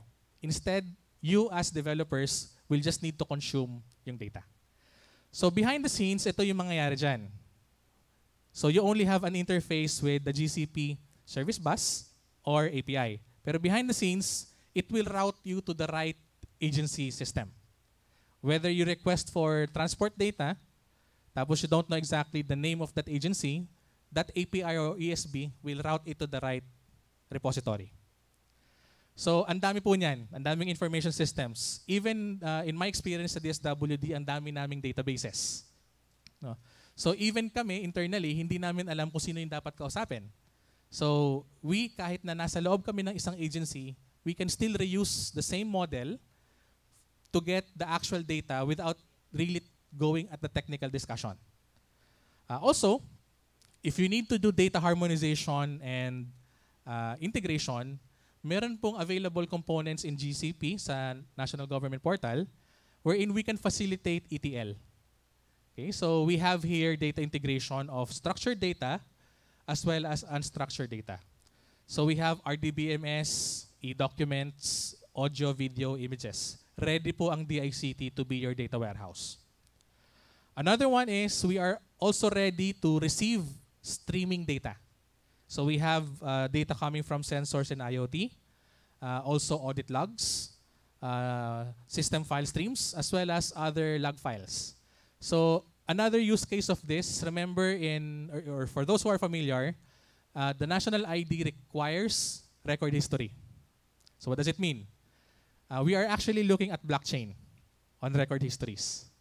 The record histories identified requirements are making it available for the data subject to look at his data as well as his or her data, as well as try to find out sino yung uma-access ng data niya. So the only viable way of doing it is putting it in blockchain. Having it secured, having it governed in such a way that everyone agrees na ito yung ating technology execution. So we are looking into that perspective as well. So we also have the whole of government data warehouse wherein we will be working on a federated model. Meaning, we won't be collecting all data of government in the ICT. Instead, what we're going to do, we will be having a logical data map. Meaning, walang actual data sa DICT, but we can refer you to the right source of data and information. So that logical map is somewhat a virtualized database wherein you don't need to really know exactly where the data is coming from, pero you are assured that whatever you extract from that facility, official data yon. So you no longer need to go one by one to each agency just to request for the data. If the data is available in that facility, you can immediately consume that data for your transactions, for your analytics, for your other requirements. So one use case po nito, it actually is the foundation for a very specific use case. So we are heavily engaged with data harmonization and interoperability in the Department of Transportation. So sa Department of Transportation, DOTR is the main agency, pero behind the scenes, merong 20 plus or so government agencies that will have to be integrated. So ang problema kasi ng DOTR, hindi lang kayo yung nakaka-encounter na mabagal ang data submission. DOTR regularly requires for these government agencies to submit data to them kasi DOTR has a regulatory and oversight function. Unfortunately, this is electronic in nature, but it's manually triggered. So parati po nagre-request si DOTR ng data, so magsusulat pa sila ng papel, ng request, tapos ibibigay sa agency, and then the agency will manually process it, and then manually submit via email, CD, I'm not sure kung may USB or floppy drive o floppy disk. Floppy, sir, meron? CD. USB, ayan. So multiple forms, multiple channels, but it's manually processed. So there's inefficiency in that processing nila. So what DOTR would wish to do, i-automate yung process. So yung processing na typically being done in 2 months before they can actually make decisions out of the data, next business day, available na yung data kay DOTR. So ang laki po ng transformation na in-enable po ng ating facility. So from the agency systems, whether they be RDBMS, Excel files, assuming electronic data na po yan, the ICT has the capacity, has the tools to extract the data automatically, provided there are existing policies, data sharing guidelines, and accountabilities are defined, we can integrate that via the DICT tools and have it published in an analytics tool also available in DICT. So DICT hosts the tools, pero yung users will be other government agencies. So that's how it looks like. Right? So with that, I do hope I was able to give you a quick overview of what the data architecture is. Rest assured, the document will be published. No? However, you can have preliminary information via my slides. So before you leave the session, please ensure you have a copy via our secretariat.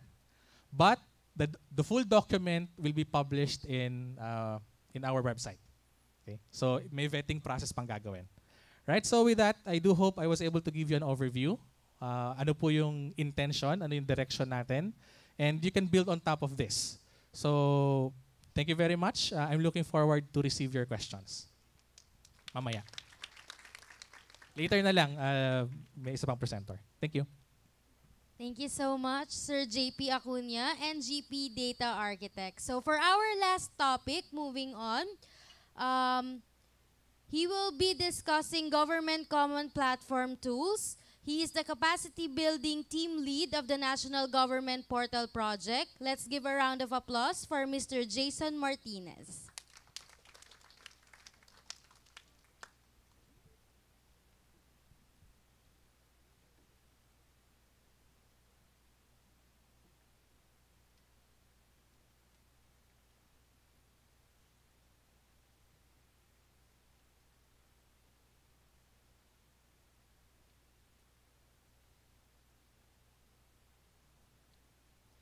Okay, good afternoon.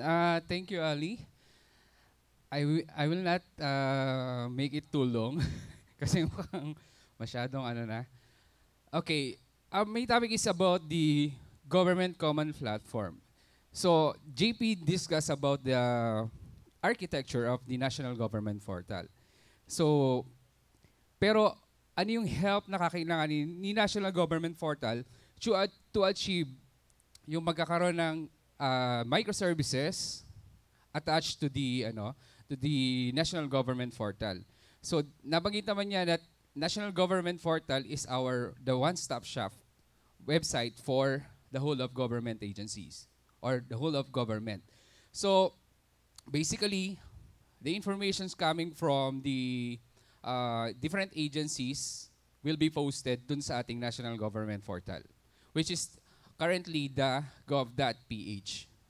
Who among you visited the gov.ph already? Ayan, marami-rami na rin naman. And sana kayo i-visit nyo rin yung gov.ph. You will receive many information about the government agencies. Tapos hindi nyo na kailangan pumunta-punta pa dun sa different websites of the services are posted there, the links are there. You just click it and it will transfer you to these specific websites or services na ino-offer sa iyo ng different agencies. So this government common platform is itong enabling technologies then that yung binaback niya or sinusuportahan niya yung National Government Portal to achieve na ma-address namin, ma-host namin lahat ng applications and lahat ng microservices na pwedeng i-develop at i-align at isama dun sa ating National Government Portal. So, this is a simple background of the Government Common Platform, an infrastructure for data sharing and collaboration. Through the GCP, data sharing in government will be expedited, resulting in improved access to data for decision-making, faster delivery, and more efficient realign of services. Kasi, nabanggit naman niya na different agencies creating their own applications. And different agencies are building their own data centers or building their own data banks. And they are acquiring different licenses, different applications. So, the common platform is the solution para matigilan na yung natin. Hindi na lahat ng government agencies will acquire different applications. So we acquire the applications, we acquire the licenses, and we acquire yung mga hardwares that will host yung ating government common platform. Yung ating mga applications that can be used by different government agencies. So these are the GCP technologies or the government common platform technologies that we have. Now, as mentioned by JP kanina, so we have this GCP cloud environment. So ito yung mga virtual machines na ginagamit namin where we host all these GCP technologies. The National Government Portal, which is powered by LifeRay. We have also Forms Builder, which is powered by the Orvion Forms. Business Intelligence and Analytics is we use Pentaho for that. Business Process Management, we use Process Maker for that. The duping and matching application, onboarding and registry. So these are homegrown applications ng DICT. Then we have Open Data, the Deacon platform, where we host the open data. And syempre, hindi mawawala ang database applications. So I will first give you the National Government Portal or the Portal CMS.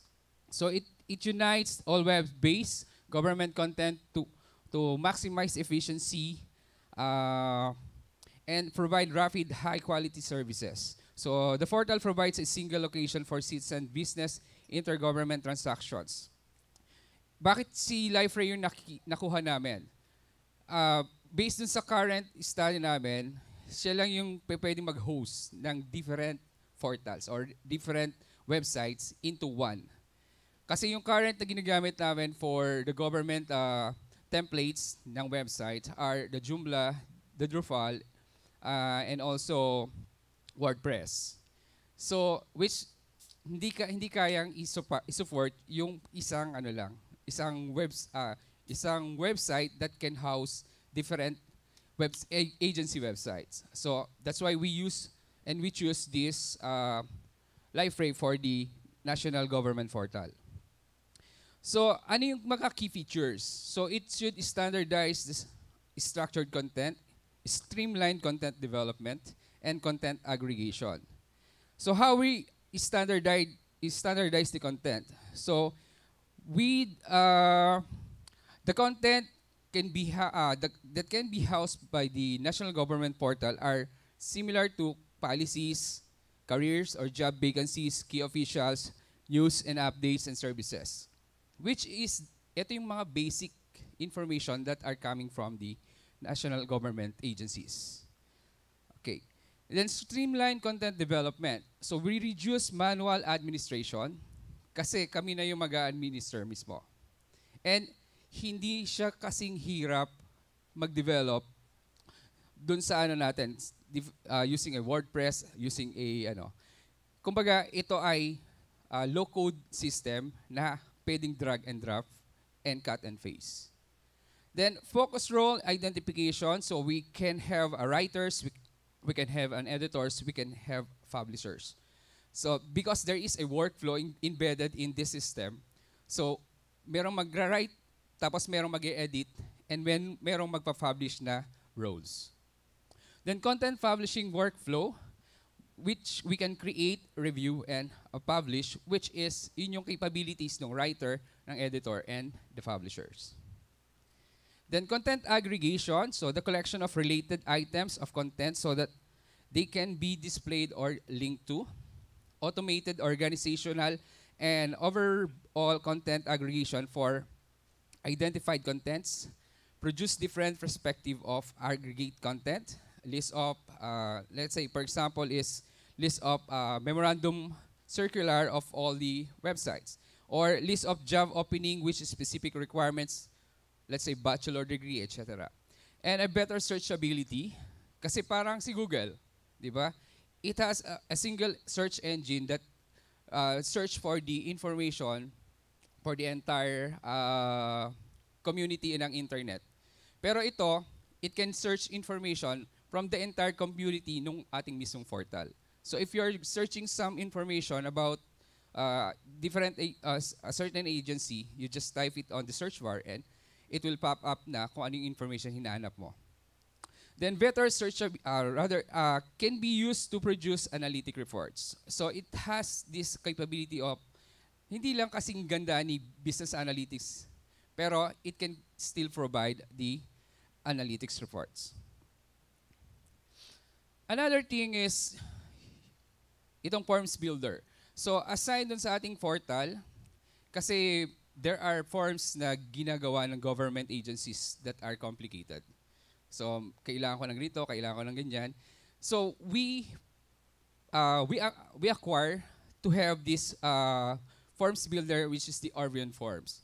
And ito ay compatible with the with our national government portal na framework.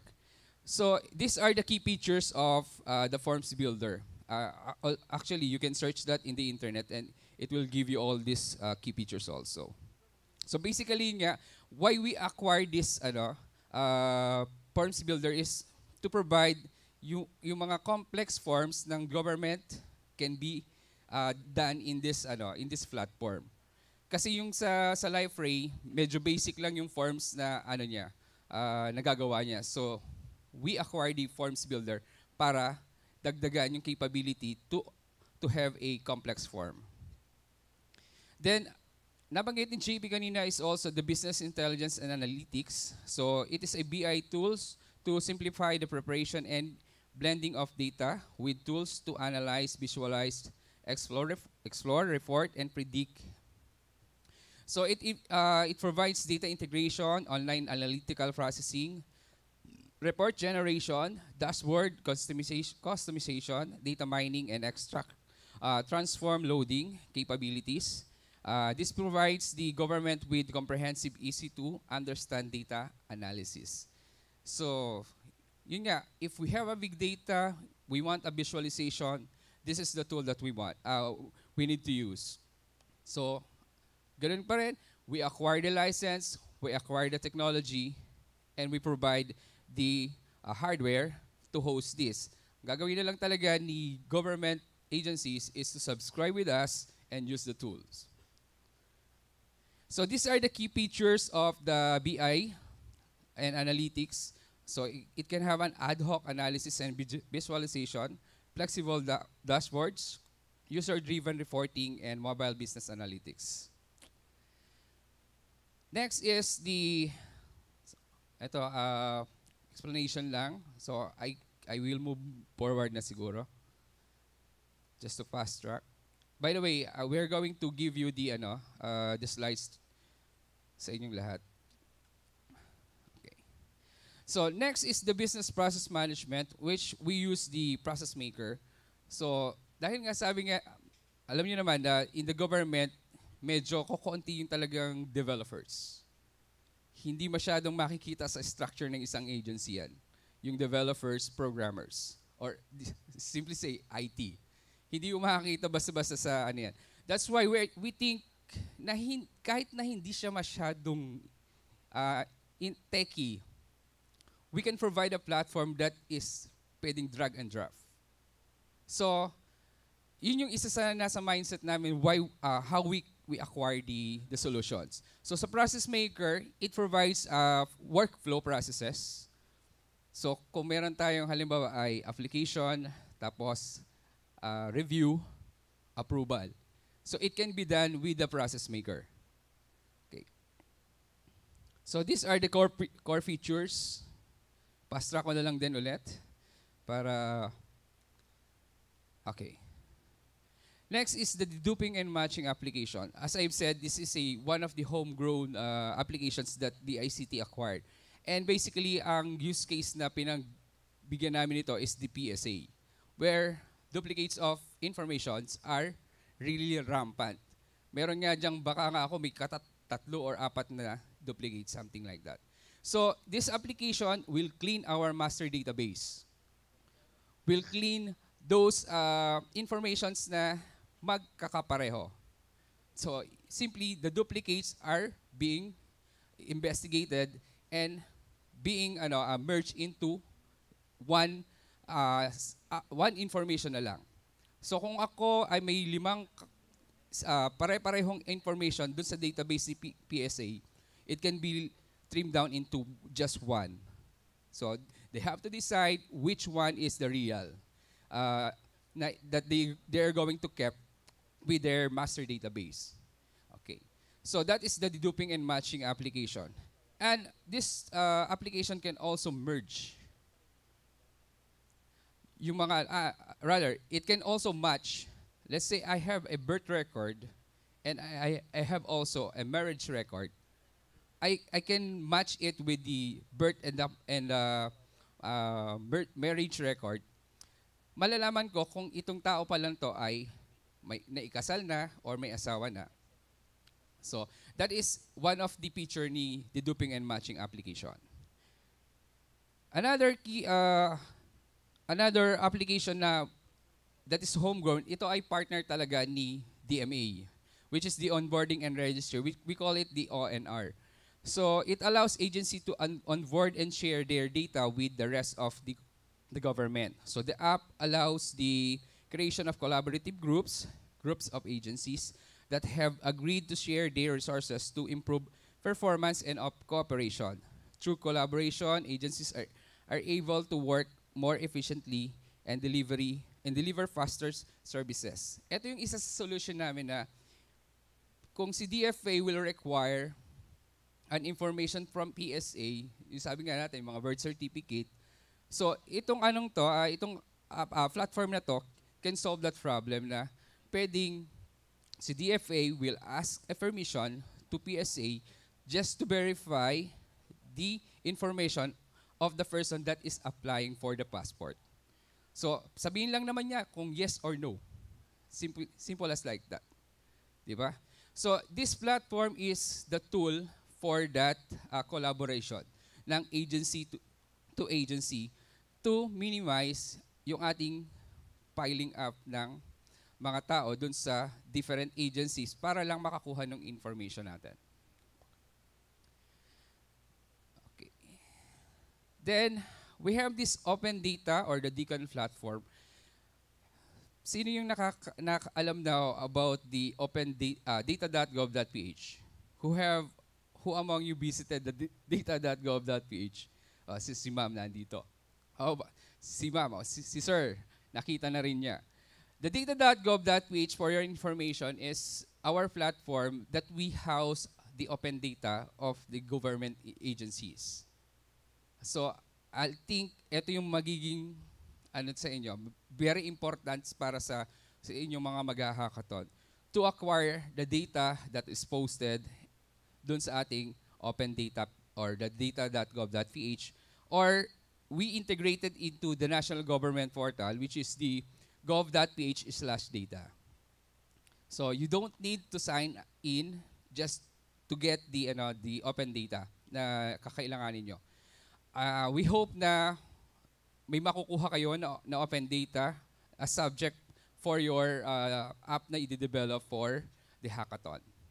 Pero kung kakailanganin nyo pa, let's say, much richer data, sabihan nyo lang po kami. And we will ask the agency that na subject for that information to give us and upload it to dun sa ating open data. Then last is the database application. So we use the MarkLogic as the NoSQL. So it is an enterprise database application. And also, we use open source database applications. So, kung ano man yung mga different open source na available sa atin, we also use it. And okay, I think that's it. Ay, nakahinga na rin ako. By the way, hindi na ako nagpakilala kasi dinire-diretso ko na agad. So, for my credentials, I've been hopping katulad din ni JP to different agencies. I started as an instructor, and then I became a software support engineer, then I became a network administrator, a programmer, system administrator, and now eto nasa harapan nyo as the team lead of the capacity building ng National Government Portal. So I just give myself parang hindi ako kontento kumbaga. Kaya that's why I hop and hop dun sa different professional skills na gusto ko makuha. And yun po, and any question before we proceed. So it can be for me and for JP also na question.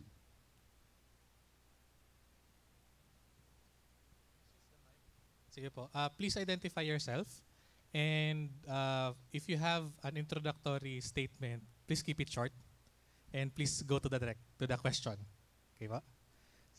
I saw a hand. Sino pa yung susunod? Sige po, please get the microphone dun sa kabila.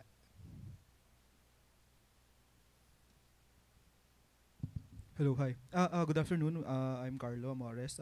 We're from AIM.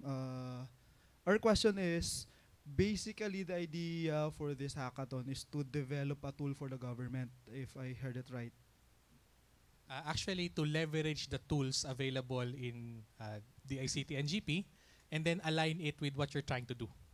Oh, I see. So basically, so if, for example, it's a startup with their own private business model, it's doable. It's not really making just a tool for the government, but the government helping a somewhat a startup to develop a business model with the tools available in the government. In the context that the intended audience for that product or that tool are government agencies. Okay. As your primary recipient. However, that can still be opened, let's say, to citizens, in effect making government processes much more efficient. So pwedeng from that perspective then.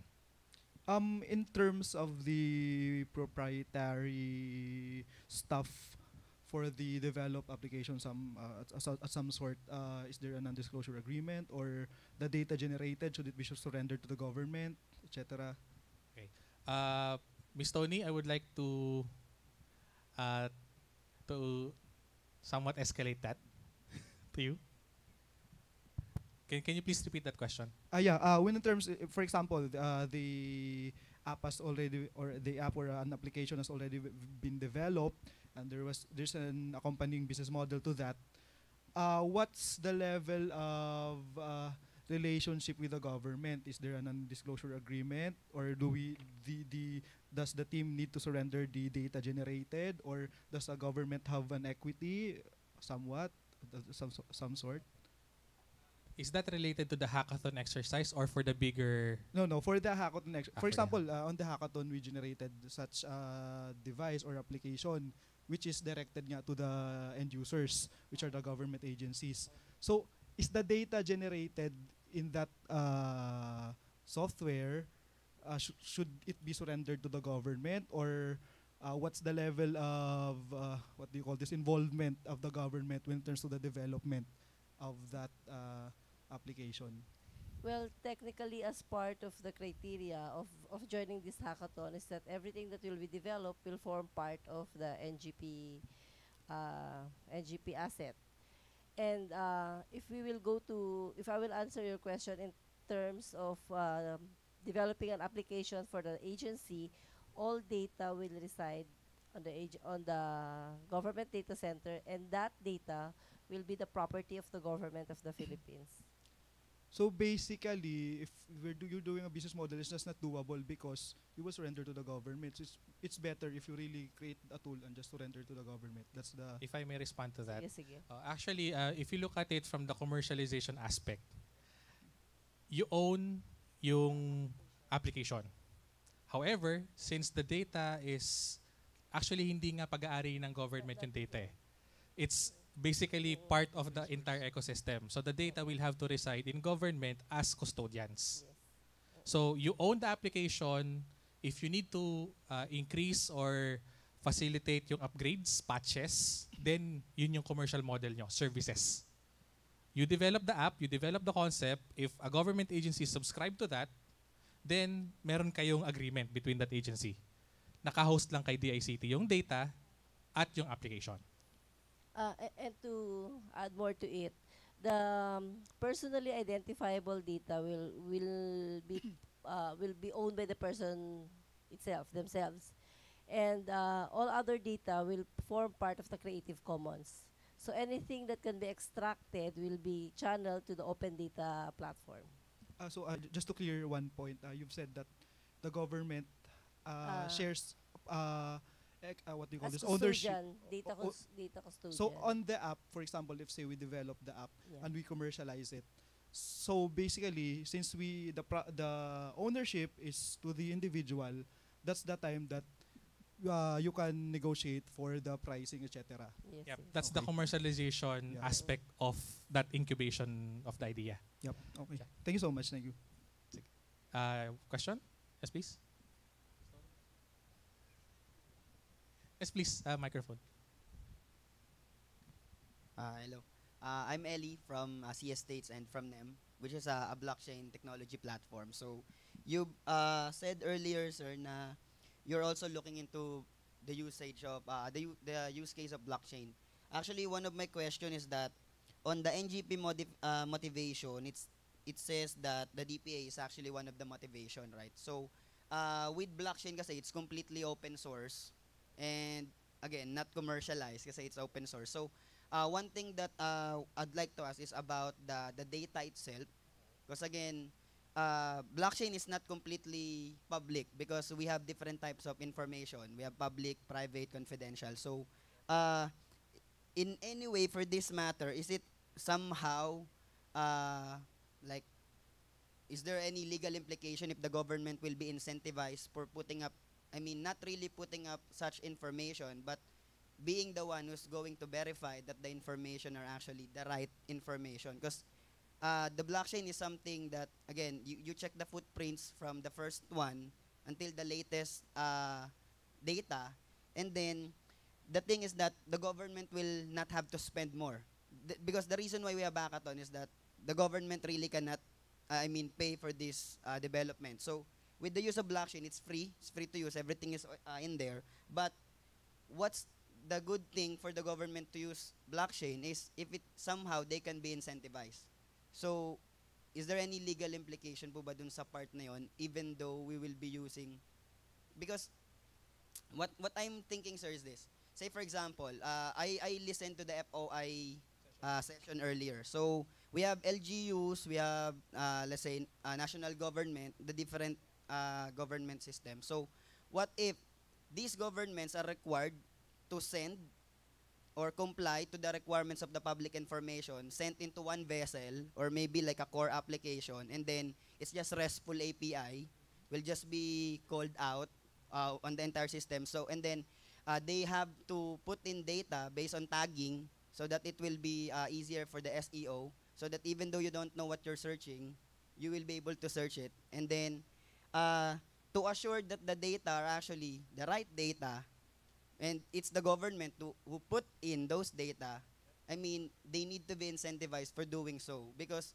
it can also be attributed to the national ID, wherein everyone has maybe, let's say, a QR code, a smartphone, all of your personal information data is stored there, and people will no longer have to pay for the different IDs, NSO, blah, blah, blah, and then the government will earn every, access that is generated on that, ecosystem. So let me respond to that quickly. We are exploring blockchain in the context of a private blockchain for government. Okay, so I think that clears a lot of policy questions. So basically, in the ecosystem of government, there will be a blockchain between and among the agencies. And then, access to that blockchain will be free for government. However, there will be a different discussion if the private sector would wish to build on top of this blockchain. That's the time commercialization discussions will have to, unfortunately, we're not yet on that level. We're still at the technological feasibility assessment of blockchain kasi ang daming use case. Yes. So unfortunately, it's still too early for us, but we are moving to that direction. Okay. So at the earliest, the immediate use case of blockchain is on identity verification and management. That's Yun yung pinaka immediate pressing use case for blockchain. Another use case for it is for transaction authentication. yes. Again, blockchain is immutable. Yes. So whatever you put in there, Forever it will be there. forever be there. Yeah. So marami pong policy discussions, and meron pong separate discussions from my other consulting work. DOF and BSP is taking lead on Yes. technological feasibility of blockchain. They're even at the level of looking how to ensure yung cryptocurrency will not put people at a disadvantage. Kasi unfortunately, blockchain, cryptocurrency, medyo magkalapit na, na technology stack. However, iba ang use case ng blockchain, iba ang use case ng cryptocurrency. Iba din ang framework, legal framework na kailangan i-establish. So, government is actively looking into it. The ICT will be in the discussions, we can assure you that. However, please do provide us also inputs and insights on how to really go with this. We don't have the entire intellectual capacity to really look at all perspectives on blockchain. Okay? Okay po.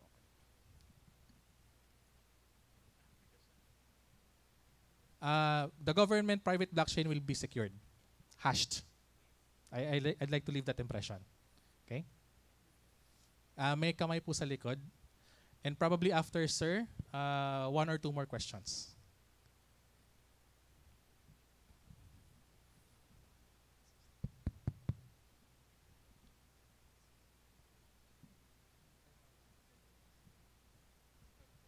Good afternoon, sir. I'm Afternoon. Luther from the OST ASTI. I would like to clarify po with the presented NGP tools. For example po, what if none of the tools are our area of expertise? Are we confined po on that tools nagagamitin to develop? Not the application? necessarily naman po. But as much as possible, ma-i-integrate na po sana natin doon sa mga tools na meron tayo with DICT have. Okay. Para hindi na po mahirap yung interoperability Okay. and compatibility. Yan. Thank you. If I would simplify that that exchange, the tools that you can use via our projects, NGP, you can have community or sandbox versions of it. Play around with that application, try to find out how you're going to integrate that with your code base, and then develop your concept around it. Ganon siya. Okay? So you don't need to really look at linking with the actual production of the ICT.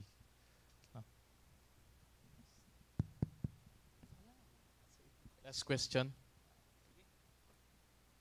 Ano po yung programming languages na pwedeng gamitin pag-access ng data sa yung portal? And then, second po, sa mga documents po, sa ano nyo, di ba yung mga documents na sa database, anong mga languages yung available, yung parang stored doon? Like, example kung Filipino, Waray, parang may other versions ba ng, parang may translated ba na? Okay, gets. All right, 2 questions. I think I can respond to both. For the first question, we're programming language agnostic. As long as you can communicate with the data services of the NGP tools, you're fine. So how do you do that? Via API, via ESB. So if we can see yung component na yun working in your applications, you're good to go. So again, we're technology agnostic. We're programming language agnostic as long as it meets your idea and you properly executed the prototype or your software or application. The next question is, I think you are pertaining to localization of content. Unfortunately, wala pa tayong ganyan na nasa portal. However, it's part of our roadmap. Whatever content available doon sa ating website will have various localizations. So, as far as language. So, we have a version on content na naka-English, may Filipino. And if merong mga pwedeng mag-translate ng content, magkakaroon din ng ganong version. So as far as the portal is concerned, accessibility is a priority for us. So localization is a strategy. Magkakaroon, so if you can ready your application for that, please do. Plus factor yan. Okay, so thank you very much po. We will be here for the mentorship of your actual developments. I would suggest for you to really use our presentation to guide you on the execution of your solution. And we can also be your resource persons kahit na wala tayo sa venue. You can send emails. I think Flor will share our contact details to you. So if you have any questions, we are more than willing to accommodate them and answer them. Thank you very much and see you in the actual hackathon sessions. Okay, so thank you Sir JP and Sir Jason Martinez. So ngayon po, we are about to end the programs. Before that, of course, we would allocate 30 minutes for 20 minutes for the discussion on the mechanics, competition, any question, because we will still be releasing an official guidelines and mechanics on by next week. Okay? So I know pretty sure you have burning questions with you on your mind, but we really prioritized first this learning session so that it would help you gain an advantage within the 2 weeks time left for the actual hack proper. So that's the reason why there was no mechanics yet and guidelines to be released. So because we prioritize this activity first. But of course, I would be willing to answer any questions right now so that it could be clarified. And later on, you will be receiving a formal written copy of these guidelines of what we would be discussing today. So any questions, we would be willing to answer right now. Yes, please. Okay. So just this. Clarify lang po. Kasi sa email and then yung di ba may document sa email na binigay sa amin, and then sa Facebook magkaiba po yung dates na yung andon. So yung sa Facebook nakasunod doon na yung from November 20. So the dates. Yeah. The 24, yeah. Currently, if you can see, the date is 23 to 26. But due to our financial constraints, we are looking on actually dropping the 23rd, which is Friday. And it will start on 24, Saturday, 25, Sunday, and 26 until the 26th, evening of 26, Monday. First, of course, it's much more cost efficient. Second, they are coming from work, classes, so you'd be leaving less, okay? So that's the two. So we would be communicating along with our official guidelines or the final dates, but definitely that might be 24, 25, and 26 only.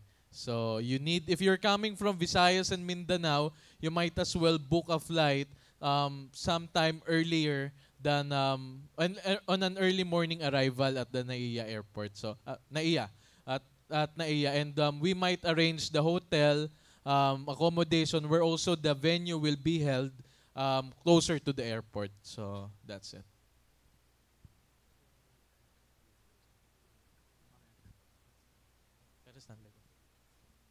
Next.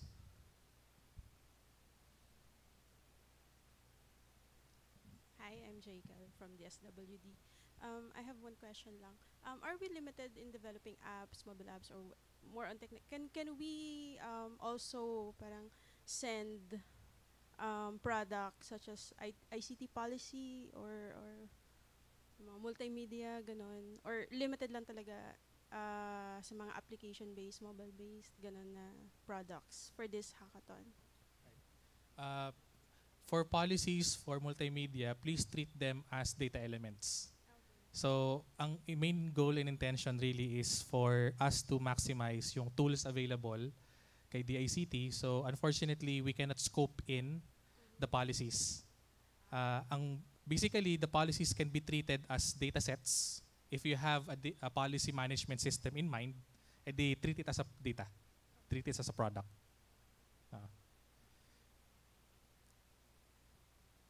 Okay, next.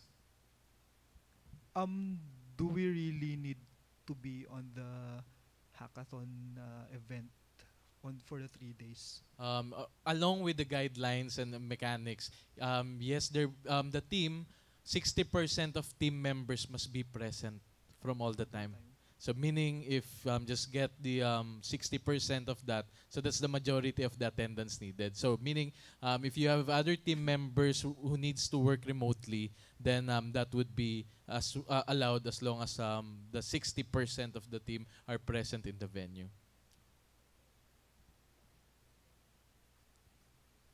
Next question. For the provisional team, what will happen to the one member on the hackathon? So wala yung ibang member. One member. So you mean, have you seen a post with a provisional team with just one member? Tama ba? No. you mean- What I mean is yung one member lang yung present on that time. One member. You are considered as a team. Okay? So it's regardless, you've been working, you wouldn't be able to actually continue just in case 60% hindi nyo mamimit. So not to preempt the next discussion ni Flor, provisional teams were coined as provisional because this is your opportunity to get to know the other members of that provisional team. Now, if you wish to decide to really formalize your team, then you will now be a team. Pero kung siya lang yung nag-iisa doon sa team, then you may need to be absorbed by other team members to meet the minimum requirements of 3 members. Thank you. So particularly the given advantage, of course, of those who have teams, who registered as teams, you have solid, syempre, solid relationships, solid working styles that you need to work on, right? So, I mean, starting today until the 26th, you do have an advantage. But this is also a challenge, or you may also look at an opportunity for those provisional teams. Diba? For the provisional teams, you are individuals grouped together. And it's a matter of, just in case you decide to formalize your provisional team, you need to contend with different ideas, with different attitudes, with different perspectives from different profiles. And as a team from different individuals, you need to collectively work together and build a consensus on what your solutions would be. So, I mean, I've been to hackathons and I've seen groups, I've seen individual being grouped together. So there are of course challenges. Like for example, this strangers being grouped together, so there are dynamics that needs to be addressed, but it depends on the team. So that's an additional challenge for those provisional teams if they would really make it together. So that's it. Actually, the main opportunity for you, for the provisional teams, is to really get to know the other members. So, tingnan ninyo kung kaya nyo i-formalize yung group. If you're aligned with your objectives, we really try to balance yung mga individual applicants and try to mix and match with a diverse set of profiles. So, if you notice, yung mga individuals, yung iba doon dev, yung iba full stack, yung iba non-IT, but they have acumen on what the requirement is all about. So, functional expert siya, or subject matter expert siya. So if you wish to formalize the team, go ahead. If you wish to really go to another team, as long as i-comply ninyo yung i-discuss ni Flor later. Okay? Kaya provisional team yan kasi we give you the opportunity to really look into the dynamics of your groupings. Next is as a policy, we would also be providing or creating contact threads, email threads of those who are grouped together. Okay? So that would start on Monday. So that you can get the email address, can reach out to those people. Kasi I understand, some of the individuals who attended here, hindi pa siguro kilala yung mga team members. Doesn't have the contacts as well. We will be rolling out all of this by Monday. Okay? So, we will look into this, and the individuals, of course, the provisional teams will only be finalized on the 24th of November or earlier. You may wish to finalize earlier than 24th or on the day itself of the first hackathon, the first morning of the hackathon, then you may as well as formalize it. So, is there an option to back out? Yes, of course, there is an option to back out, especially for those who doesn't want to build a consensus with other individuals. Of course, that's the only option left. You need to back out. So, thank you. Next. Clarification. Since yung objective is to leverage on the existing NGP tools, pwede po ba na yung hack is focus on the process innovation and paanong mas ma-adopt ng LGUs yung existing tools, and we can focus on that and the business model behind that? Can that be considered a hack? Yes. Again, we would want to enhance the bureaucracy through ICT solutions. Okay? So if you wish to really finalize your ideas, please do communicate with us and ask if this topic is viable, if this meets the criteria set forth by the mechanics of the hackathon. So we can have that exchange starting today until the actual development of the solution. So I would suggest mag-usap-usap na kayo starting from now on.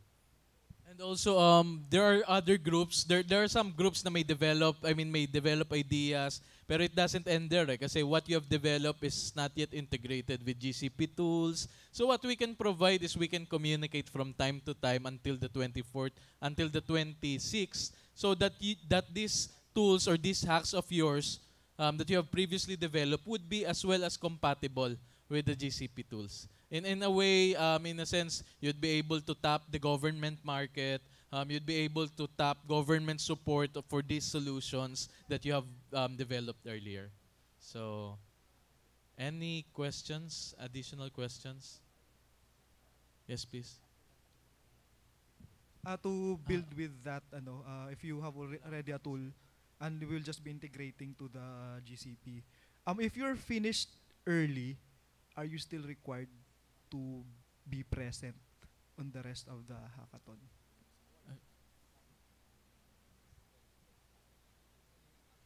Yeah, that's the actual hackathon on the 24th to 25. So, correct me if I'm wrong. The question is, should you be there and then nag-declare na kayo na tapos na kayo Yes. ahead of time? Yes. I think it should be considered. However, you can no longer change your code. Okay. That's no. So, kumbaga, touch move. Once you declare you're done, you officially sign off your submission. Okay, thank you. All right. So, let me just provide some guidance on what we should do on the groupings. So, additional guidance lang po. any other questions or any concerns? Please. Sige, si sir muna nakalad. For example, we already have a pre-developed system, and then we are integrating it with the GCP. We still wholly own that system, right? The one we built previously. What is the engagement between my company and the DCIT? As far as the hackathon scope, it will be co-owned. Co-owned siya. However, if you will be commercializing it, that will be your engagement with the individual government agencies. So as far as the hackathon, it's basically a prototype proof of concept. So you have to understand that it will be co-owned between you as the developers and us being the organizers. Ganon. But the commercialization aspect will be up to the developers. Yung revenue stream, kayong bahala mag-develop. The advantage of you doing that development via the hackathon, you have access to the experts. Okay. Compared to other compared to other developers that doesn't have any access yet or are not yet knowledgeable with the GCP tools. So that's it. Ma'am?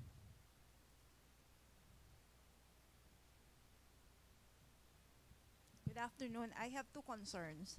One is that when can we get the finalization as to venue and the details, because I need to secure a lot of permits and documents for my students. Second is that in the software that we will develop, if in case there will be a need for funding with VICP provide us with linkages on how are we going to, develop it in full blast. Okay, ma'am. First question po muna yung when will we be finalizing the venue? I guess it would be finalized more or less 5 days before the the 24th. Kaya ba yan, ma'am? Kasi ipapaalam pa nila sa school yan malamang. So, we do have a tentative, we have a candidate venue. So, just two choices lang naman. So, it's a hotel in Pasay City. So, near the airport. So, I can disclose it yet, pero you may likewise have a clue on what it is. Kasi it's not yet final, talks are currently being done. But the strategy is to choose a location that is nearest the airport, the bus port, and all of these transportation terminals. And likewise, the second question, should you be able to develop? Yes, of course. As a government, as an agency who spearheaded this innovation challenge, we would be bridging you with accelerators and incubators. In fact, we would be presenting the post-hackathon guidelines on the pitching and awarding ceremony on what support can DICT and its partners can provide. Just recently, kanina po si Raisa from Pondar, a co-working space in Makati City, have committed the use of their facility, yung co-working space, with the free use of course, the venue, the coffee, the internet, 100 Mbps for 6 months for you to help your team fully develop the application. So yung venue po, may secured tayo doon. So it's an office space complete with conference facilities. So the cost is, to give you a costing, is it's ang rent po doon ay sa isang tao lang sa isang buwan ay 6,800 pesos. So it's an office in itself So as a co-working space, and therefore they have committed all the winning teams. So 4 winning teams, yun yung kanilang isa sa mga incentive for 6 months. So we do see a 6-month incubation and acceleration period right after the hackathon. So that's it. Additional guidance on how groupings will be made. So this will be part of the official guidelines that will be formalized after this consultation with you. No need. Basically,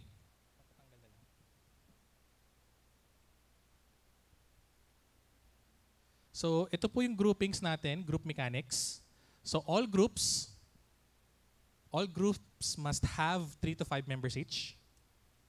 Okay, nothing more, nothing less. Groups under the team category. Ito yung mga nag-apply as a group to the organizing committee. Groups under the team category may recruit additional members under the provisional team category, provided that the recruiting team shall not exceed the maximum number of members and may only recruit within their same respective tracks. And changes shall be approved by the hackathon organizing team.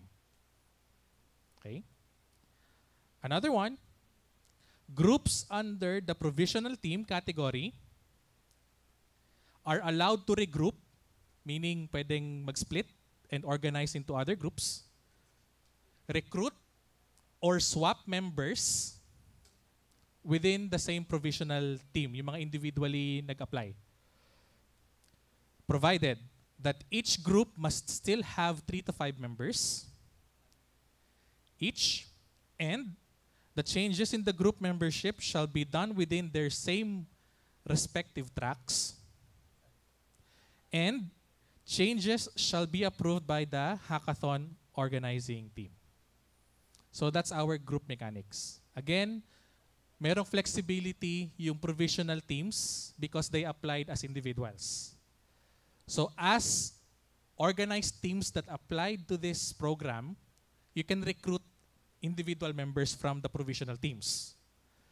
We provide the leeway and flexibility for individuals that applied in this program to regroup themselves.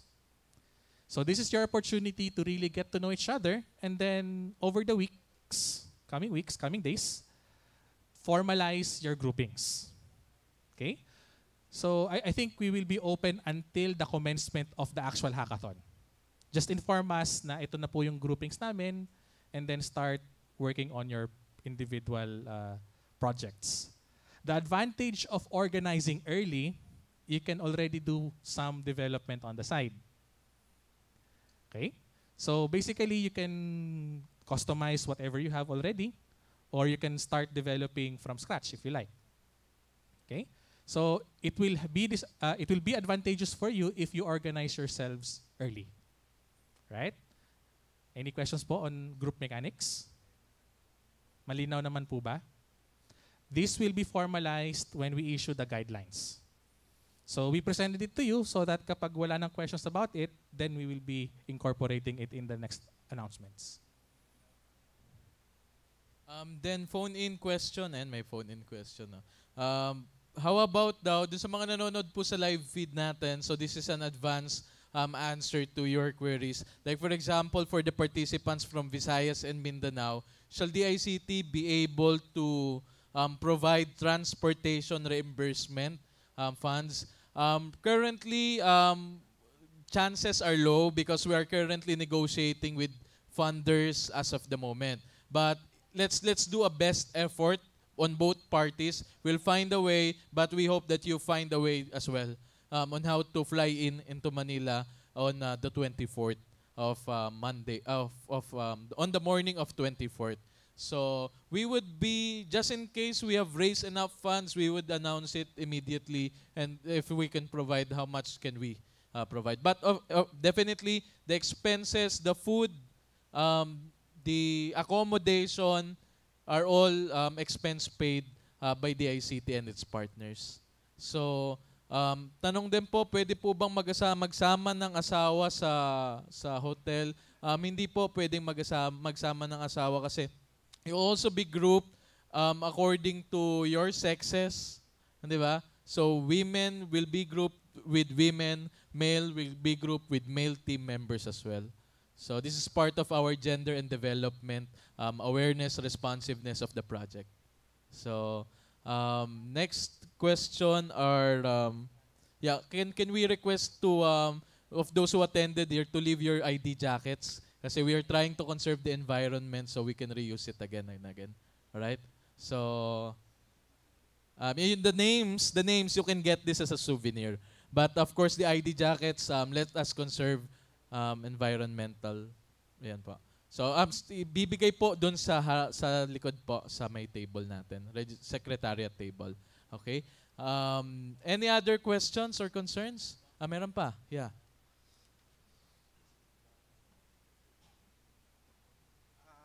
To tanong, siguro request, pwede ba kami makingi ng invitation, especially kami na nag-work sa government kasi Monday.